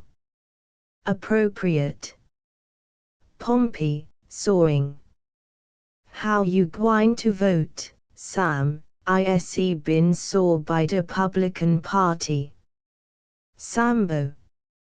Both parties CD me, and so I'm gwine to split. A sporting con.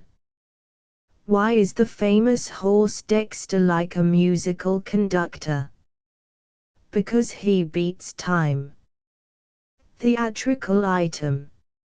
Since Colonel Fisk, Jr., floored that other manager, he is known in the profession as the Great Floor Manager. Good news for the birds. In Westchester County a fine of $25 is hereafter to be levied upon each jackass in human form who shoots birds on Sunday. It is to be hoped that the little bills may thus be saved from holiday havoc by persons who object to incurring large ones. Consternation of the editorial staff of the New York Sun, including the office boy, on seeing chief editor Pecksniff Dana declining to accept a heavy bribe offered him to publish a mendacious paragraph about a respectable contemporary. A new sensation wanted. The reprehensible haste with which various European nations terminate their wars is a source of annoyance to everyone. Hardly have we acquired a decided taste for news of some transient war or other, when the conflicting parties judge that they have had enough of it, and thus an avenue of enjoyment is summarily closed. It is as though one's natural aversion to tomatoes had gradually changed to liking, and then an untimely autumn frost had come, to anticipate the gardener and the airtight can. These foreigners are so different from the Americans. During the rebellion, a comparatively staid and respectable affair, a correspondent, after the first 2 years, became so expert as to anticipate battles, and knew as much about war as a general. War news and buckwheat cakes enlivened the matutinal meal. The chances pro and con gave a zest to conversations else intolerably dull. The war was an institution. But see how it is in Europe. In '66, they spurted away for 6 weeks and stopped. And now, after a similar splurge, they have as good as stopped once more. The correspondents just sent over by our enterprising newspapers are hardly yet recovered from their seasickness. Just as they begin to sharpen their pencils, presto! The war is over, and the occupation of these hardy gentlemen is gone. Can nothing be done about this? If a protest, firm and dignified, would really do no good, what about some new excitement, which, as everyone knows, we must have or perish? Will no other jealous contiguous nations fall out? Must we fall out ourselves? Election is still a good way off, and, really, we don't see what's to be done. Fights are few, and suicides are falling off. The Indians are disgustingly peaceful, and even the Mormons have subsided. It is 2 years and over to the next presidential election, and there is no more cholera. Really, this is too bad. We must muse on the situation for a season, and, meanwhile, shall confidently expect something or other to turn up almost any day. Puss as a portemonnaie. The following eccentric freak of a cat is reported in a daily paper. A $2 note was taken to one of the Lebanon banks for redemption last week, which had been taken from the intestines of a cat, in Montgomery County. The cat had stolen the note and swallowed it, was caught and shot, and the note thus recovered. There is nothing new in getting notes from the intestines of a cat. Paganini got no end of notes from catgut. So do Voitemps, and Ole Bull, and Tom Baker, and others too numerous to mention. The cat that swallowed the greenback should have been added to Barnum's happy family, however, instead of being sacrificed to Mammon. With its $2 bill it would have been a formidable rival to the Ornithorhynchus paradoxus, or beast with a bill, of Australia. New publications. A Treatise on the Bankrupt Law, for Businessmen. By Audley W. Gazam, Solicitor in Bankruptcy, Utica, NY. New York, George T. Della, No. 95 Liberty Street. This book contains not only all the latest amendments to the Bankrupt Act, with copious notes covering the latest English and American decisions, but it also has a prefatory chapter of hints to persons contemplating bankruptcy. Punchinello, feeling a deep interest in the welfare of the Sun, the free press, and certain others of his contemporaries, earnestly requests their attention to that chapter. Some such advice as it contains is evidently needed by them for their guidance through the financial gloom that seems to be settling on them.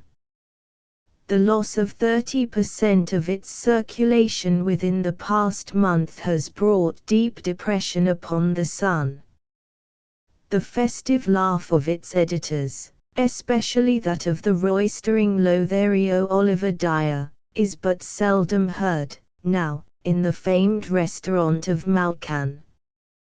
We cordially commend to their notice, then, the work in question, that, availing themselves of its hints they may so arrange as to have ready, when the smash comes, funds to qualify them for enjoying the blessed privilege constitutionally granted to all who, like them, have been weighed in the balance and found wanting. A T. Stewart and Company are offering extraordinary bargains in ladies' English hose, full regular makes, from 25 cents per pair upward. Also, gentlemen's half hose, extra quality, 25 cents per pair upward. Large lines of ladies' and gentlemen's silk and merino underwear. Broadway, 4th Avenue, 9th and 10th Streets. Punchinello. The first number of this illustrated humorous and satirical weekly paper was issued under date of the 2nd of April, 1870. The press and the public in every state and territory of the Union endorse it as the best paper of the kind ever published in America. Contents entirely original. Subscription for 1 year, with $2 premium, $4 6 months, without premium. 2.003 months.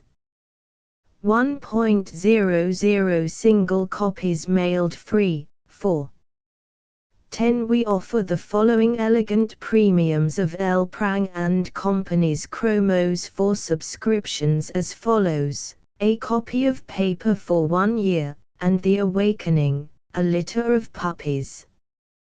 Half chromo. Size 8-3/8 by 11-1/8, $2 picture, $4 a copy of paper for 1 year and either of the following $3 chromos, Wild Roses. 12-1/8x9. Dead Game. 11-1/8x8-3/8. Easter Morning. 6-3/4x10-1/4, $5 a copy of paper for 1 year and either of the following $5 chromos, Group of Chickens, Group of Ducklings, Group of Quails. Each 10x12-1/8. The Poultry Yard. 10-1/8x14. The Barefoot Boy, Wild Fruit. Each 9-3/4x13. Pointer and Quail, Spaniel and Woodcock. 10x12, 4, $6.50 a copy of paper for 1 year and either of the following $6 chromos: The Baby in Trouble, The Unconscious Sleeper, The Two Friends, Dog and Child. Each 13x16-1/4. Spring, Summer, Autumn, 12-7/8x16-1/8. The Kids Playground.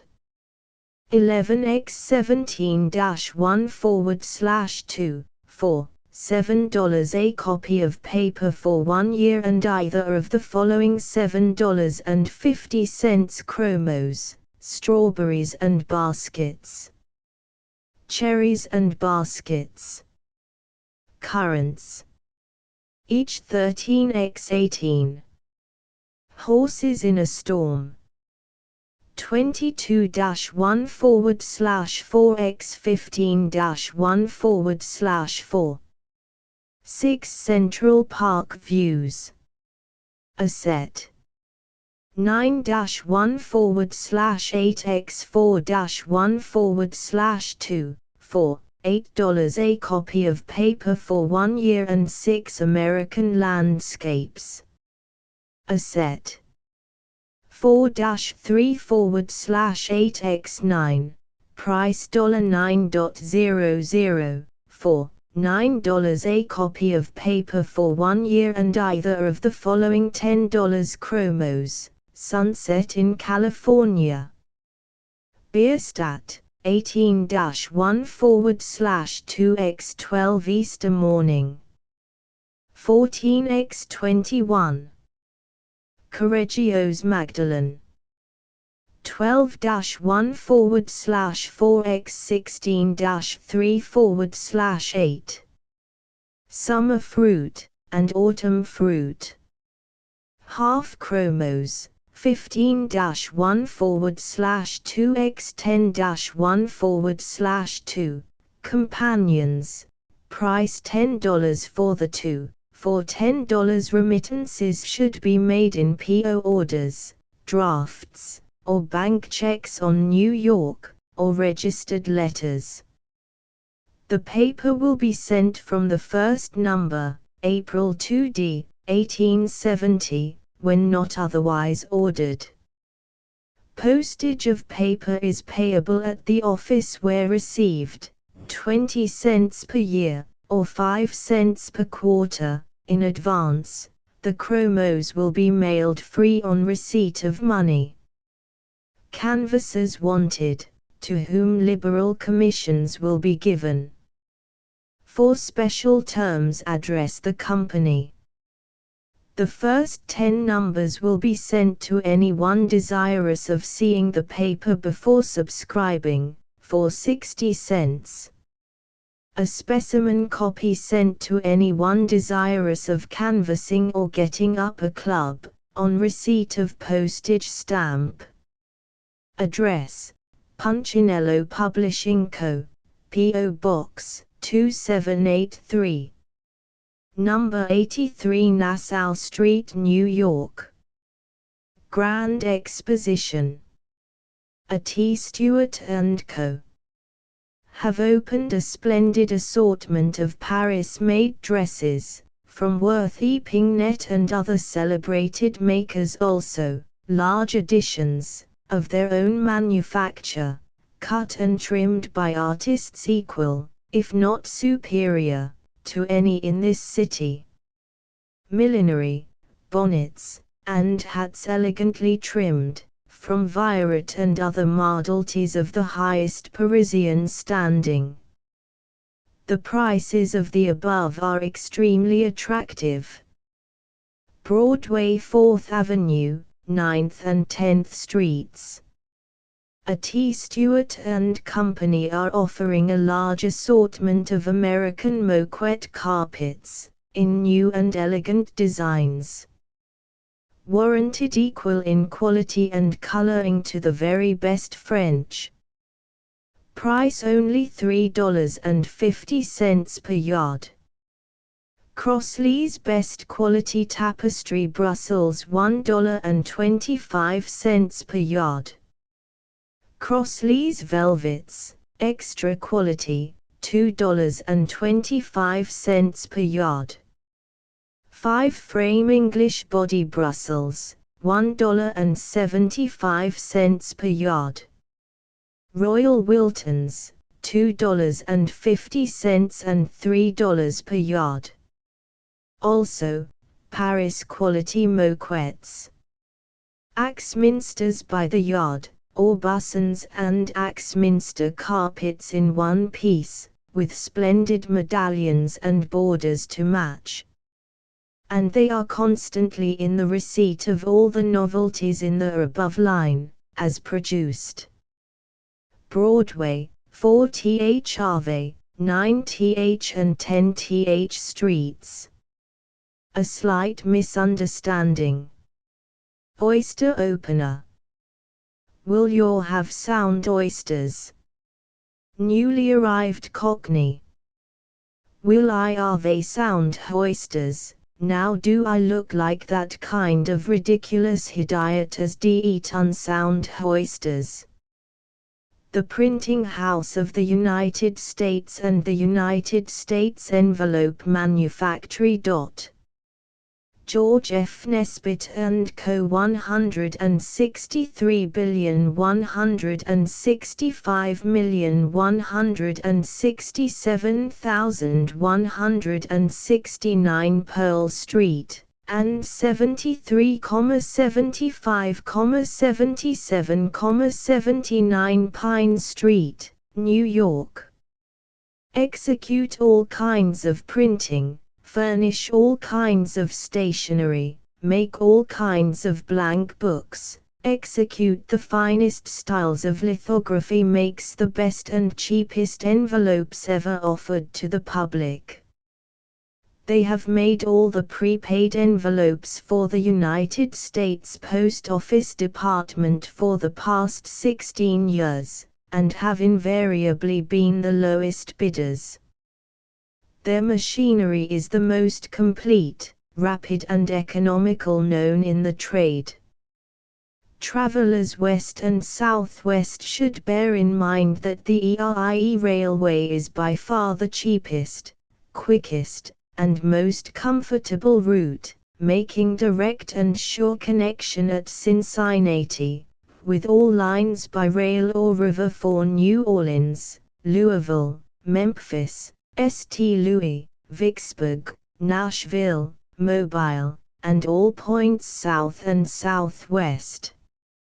Its drawing room and sleeping coaches on all express trains, running through to Cincinnati without change, are the most elegant and spacious used upon any road in this country, being fitted up in the most elaborate manner, and having every modern improvement introduced for the comfort of its patrons, running upon the broad gauge, revealing scenery along the line unequaled upon this continent, and rendering a trip over the ERIE, one of the delights and pleasures of this life not to be forgotten. By applying at the offices of the Erie Railway Company, numbers 241, 529 and 957 Broadway, 205 Chambers Street, 38 Greenwich Street, Cor. 125th St. and 3rd Avenue Harlem, 338 Fulton Street Brooklyn, depots foot of Chambers Street, and foot of 23D Street, New York, and the agents at the principal hotels, travelers can obtain just the ticket they desire, as well as all the necessary information. Prang's latest publications: Joy of Autumn, Prairie Flowers, Lake George, West Point. Prang's chromos sold in all art stores throughout the world. Prang's illustrated catalog sent free on receipt of stamp. L. Prang & Co., Boston. Punchinello.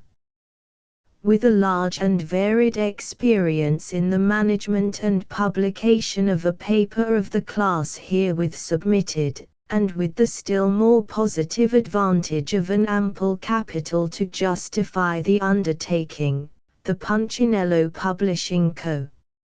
of the City of New York presents to the public for approval the new illustrated humorous and satirical weekly paper, Punchinello, the first number of which was issued under date of April 2nd. Original articles, suitable for the paper, and original designs, or suggestive ideas or sketches for illustrations, upon the topics of the day, are always acceptable and will be paid for liberally. Rejected communications cannot be returned, unless postage stamps are enclosed. Terms: 1 copy per year, in advance, $4 single copies. 10 a.m. specimen copy will be mailed free upon the receipt of 10 cents.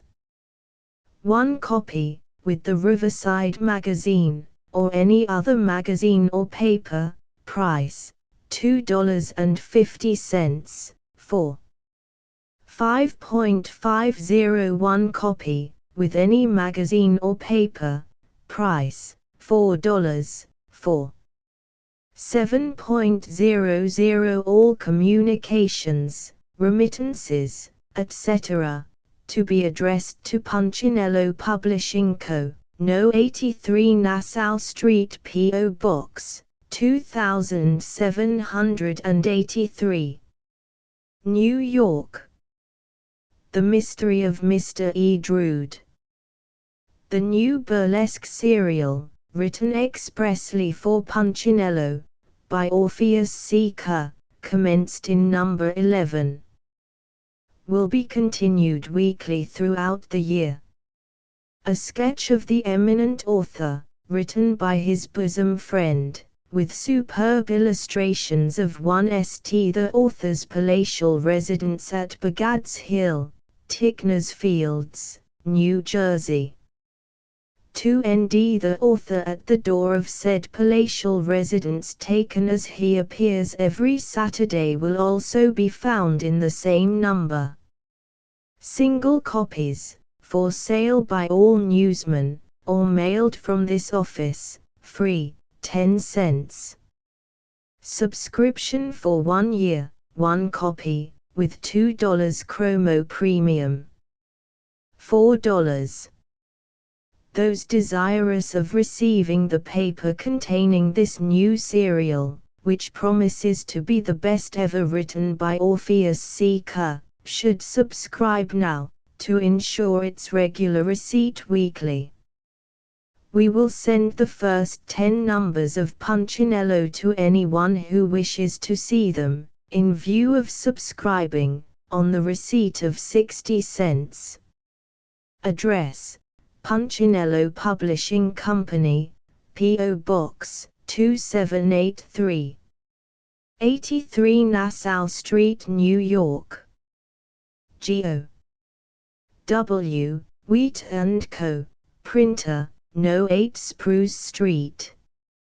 Asterisk asterisk asterisk End of the Project Gutenberg ebook Punchinello, Volume 2, No. 30, the 22nd of October, 1870 asterisk asterisk asterisk Updated editions will replace the previous one, the old editions will be renamed.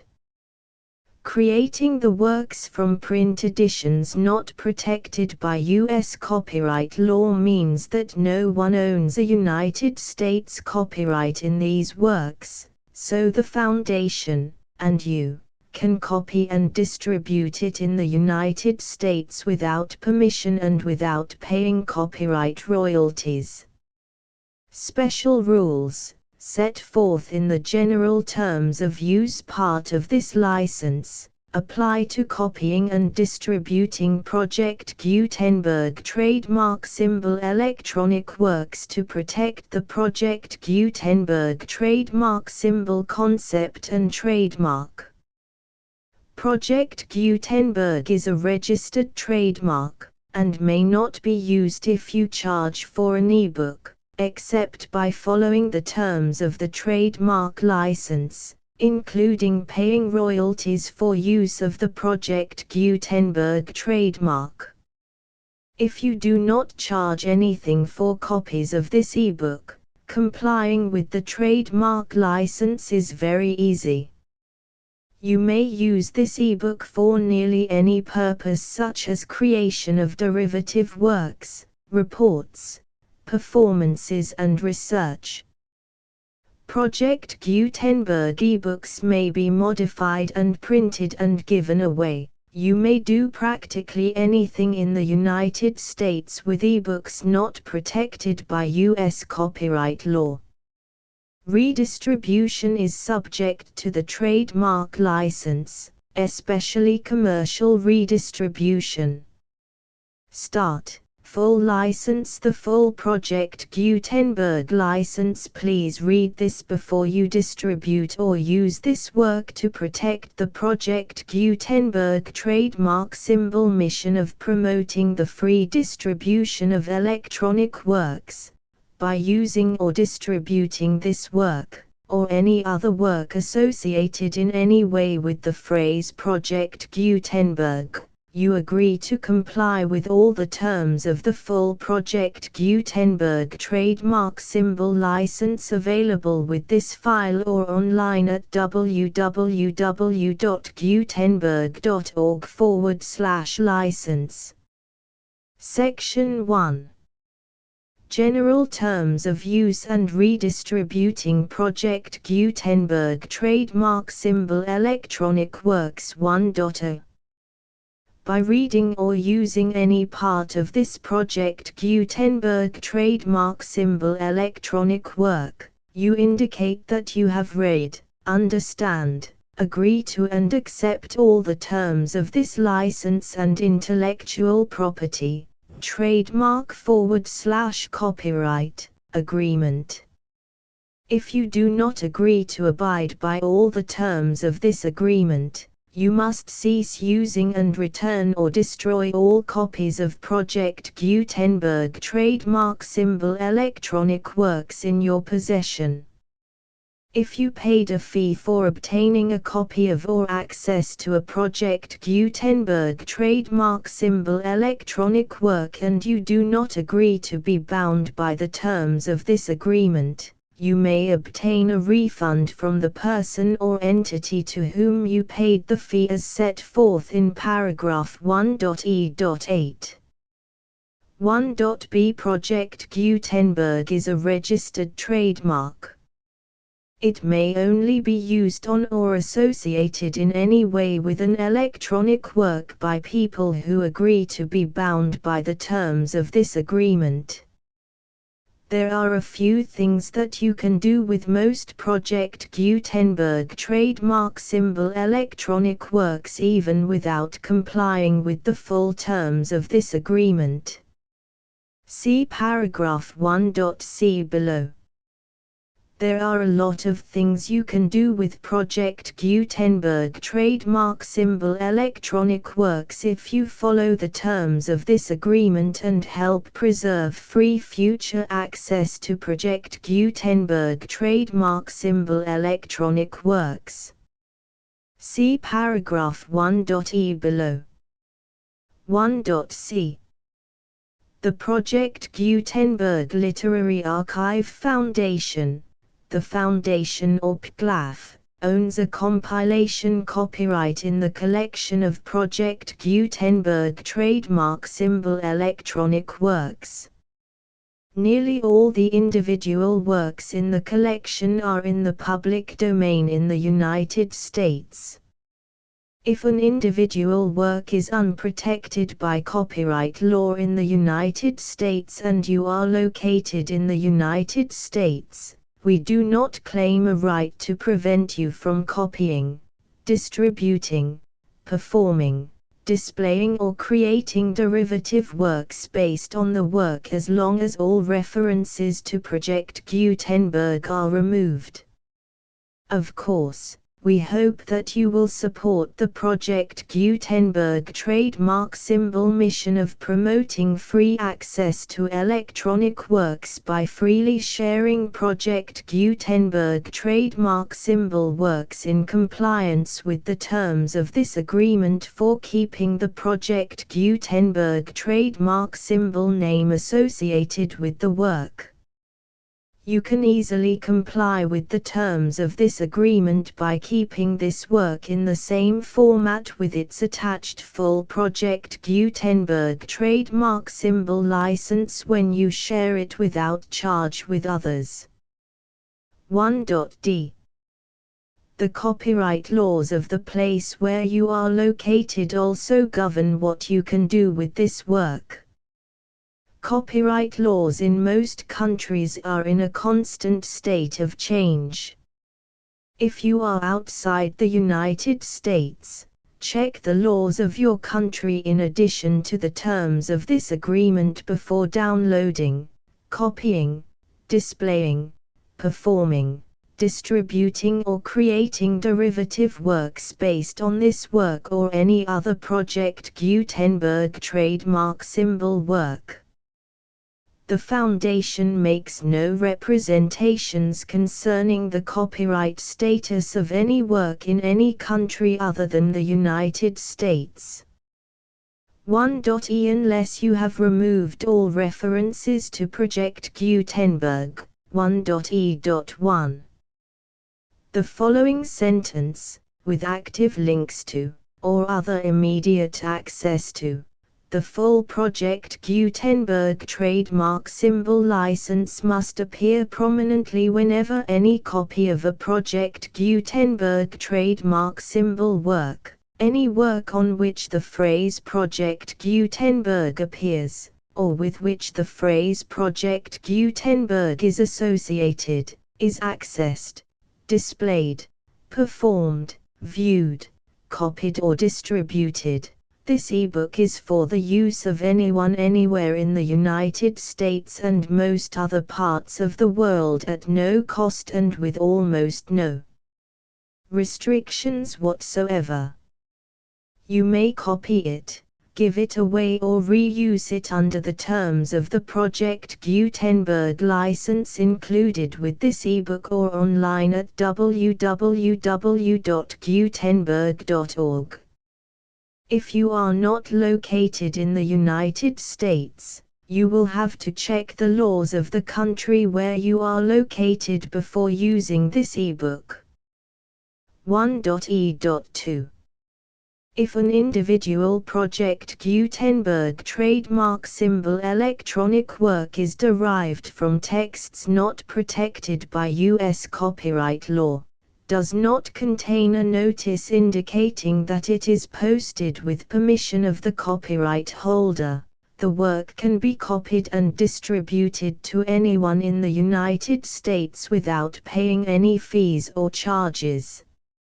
If you are redistributing or providing access to a work with the phrase Project Gutenberg associated with or appearing on the work, you must comply either with the requirements of paragraphs 1.e.1 through 1.e.7 or obtain permission for the use of the work and the Project Gutenberg trademark symbol trademark as set forth in paragraphs 1.e.8 or 1.e.9.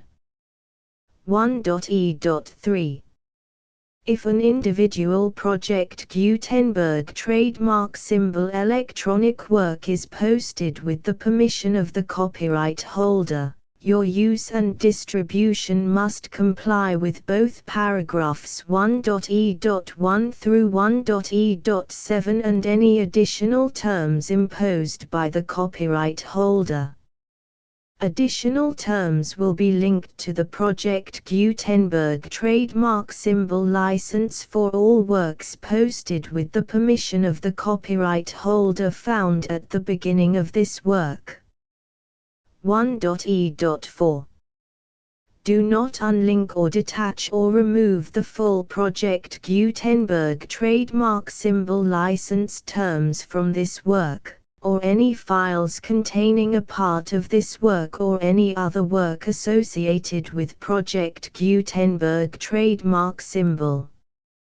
1.e.5 Do not copy, display, perform, distribute or redistribute this electronic work, or any part of this electronic work, without prominently displaying the sentence set forth in paragraph 1.e.1 with active links or immediate access to the full terms of the Project Gutenberg trademark symbol license.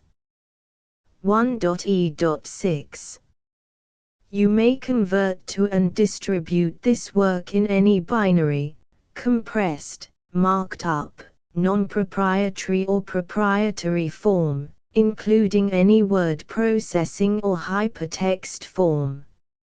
However, if you provide access to or distribute copies of a Project Gutenberg trademark symbol work in a format other than plain vanilla ASCII or other format used in the official version posted on the official Project Gutenberg trademark symbol website, www.gutenberg.org, you must, at no additional cost, fee or expense to the user, provide a copy, a means of exporting a copy, or a means of obtaining a copy upon request, of the work in its original plain vanilla ASCII or other form. Any alternate format must include the full Project Gutenberg trademark symbol license as specified in paragraph 1.e.1. 1.e.7 Do not charge a fee for access to, viewing, displaying, performing, copying or distributing any Project Gutenberg trademark symbol works unless you comply with paragraph 1.e.8 or 1.e.9. 1.e.8 You may charge a reasonable fee for copies of or providing access to or distributing Project Gutenberg trademark symbol electronic works provided that you pay a royalty fee of 20% of the gross profits you derive from the use of Project Gutenberg trademark symbol works calculated using the method you already use to calculate your applicable taxes. The fee is owed to the owner of the Project Gutenberg trademark symbol trademark, but he has agreed to donate royalties under this paragraph to the Project Gutenberg Literary Archive Foundation. Royalty payments must be paid within 60 days following each date on which you prepare, or are legally required to prepare, your periodic tax returns. Royalty payments should be clearly marked as such and sent to the Project Gutenberg Literary Archive Foundation at the address specified in Section 4, Information about donations to the Project Gutenberg Literary Archive Foundation. You provide a full refund of any money paid by a user who notifies you in writing, or by email, within 30 days of receipt that he does not agree to the terms of the full Project Gutenberg trademark symbol license. You must require such a user to return or destroy all copies of the works possessed in a physical medium and discontinue all use of and all access to other copies of Project Gutenberg trademark symbol works. You provide, in accordance with paragraph 1.f.3, a full refund of any money paid for a work or a replacement copy, if a defect in the electronic work is discovered and reported to you within 90 days of receipt of the work. You comply with all other terms of this agreement for free distribution of Project Gutenberg trademark symbol works. 1.e.9.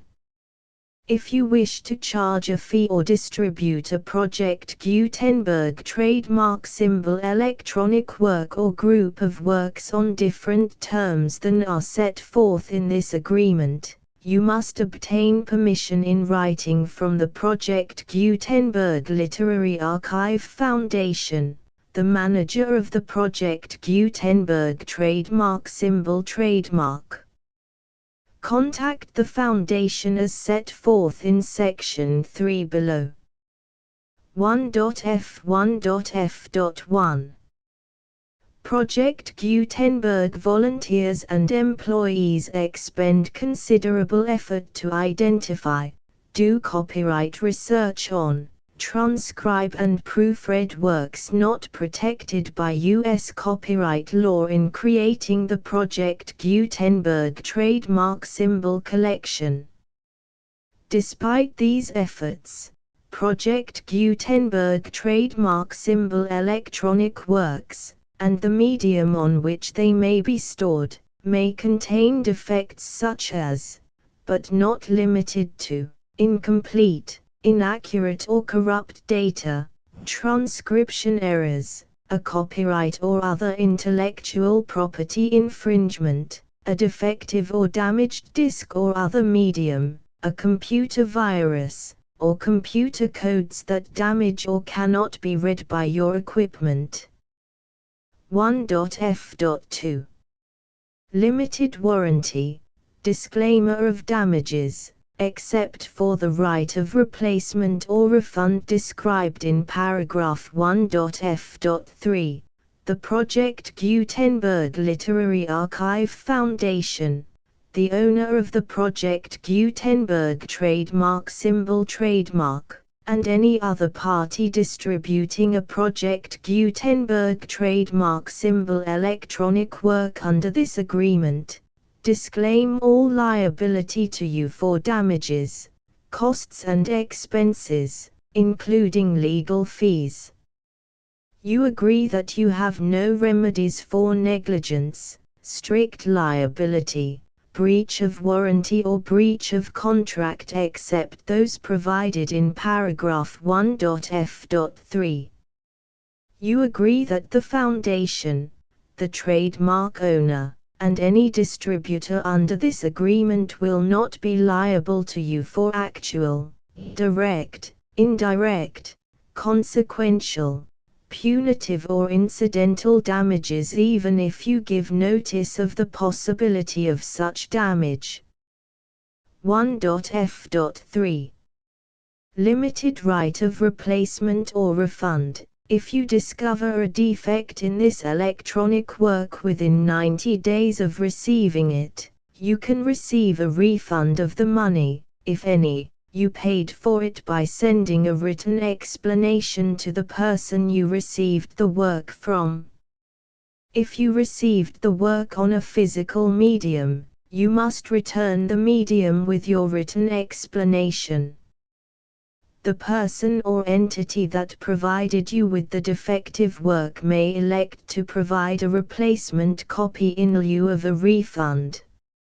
If you received the work electronically, the person or entity providing it to you may choose to give you a second opportunity to receive the work electronically in lieu of a refund. If the second copy is also defective, you may demand a refund in writing without further opportunities to fix the problem. 1.f.4 Except for the limited right of replacement or refund set forth in paragraph 1.f.3, this work is provided to you as is, with no other warranties of any kind, express or implied, including but not limited to warranties of merchantability or fitness for any purpose. 1.f.5 Some states do not allow disclaimers of certain implied warranties or the exclusion or limitation of certain types of damages. If any disclaimer or limitation set forth in this agreement violates the law of the state applicable to this agreement, the agreement shall be interpreted to make the maximum disclaimer or limitation permitted by the applicable state law. The invalidity or unenforceability of any provision of this agreement shall not void the remaining provisions. 1.f.6 Indemnity. You agree to indemnify and hold the foundation, the trademark owner, any agent or employee of the foundation, anyone providing copies of Project Gutenberg trademark symbol electronic works in accordance with this agreement, and any volunteers associated with the production, promotion and distribution of Project Gutenberg trademark symbol electronic works, harmless from all liability, costs and expenses, including legal fees, that arise directly or indirectly from any of the following which you do or cause to occur. A. Distribution of this or any Project Gutenberg trademark symbol work. B. Alteration, modification, or additions or deletions to any Project Gutenberg trademark symbol work, and C. Any defect you cause. Section 2. Information about the mission of Project Gutenberg trademark symbol. Project Gutenberg trademark symbol is synonymous with the free distribution of electronic works in formats readable by the widest variety of computers, including obsolete, old, middle-aged and new computers.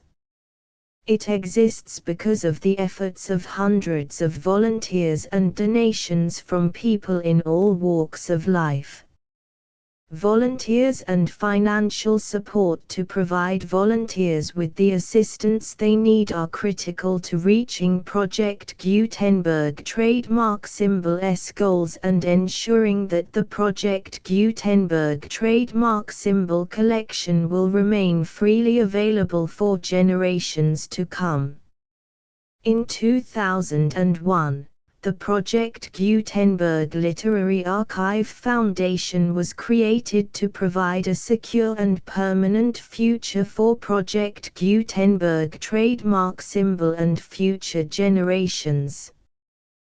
To learn more about the Project Gutenberg Literary Archive Foundation and how your efforts and donations can help, see sections 3 and 4 and the Foundation information page at www.gutenberg.org. Section 3. Information about the Project Gutenberg Literary Archive Foundation. The Project Gutenberg Literary Archive Foundation is a non-profit 501(c)(3) educational corporation organized under the laws of the state of Mississippi and granted tax-exempt status by the Internal Revenue Service. The Foundation's IN or Federal Tax Identification Number is 64-6221541. Contributions to the Project Gutenberg Literary Archive Foundation are tax-deductible to the full extent permitted by U.S. federal laws and your state's laws.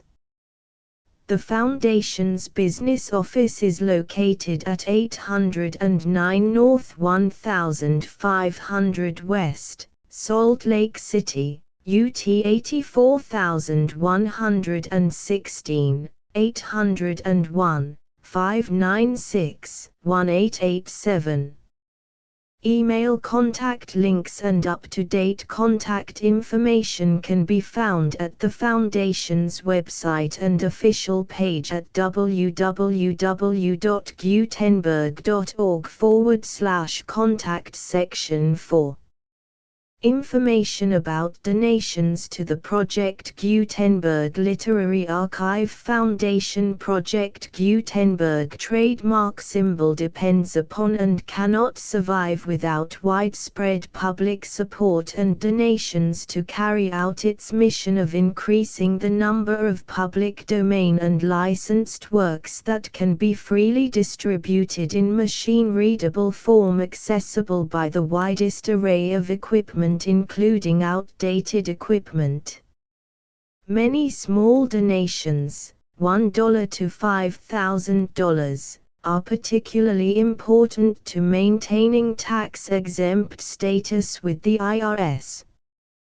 The Foundation is committed to complying with the laws regulating charities and charitable donations in all 50 states of the United States.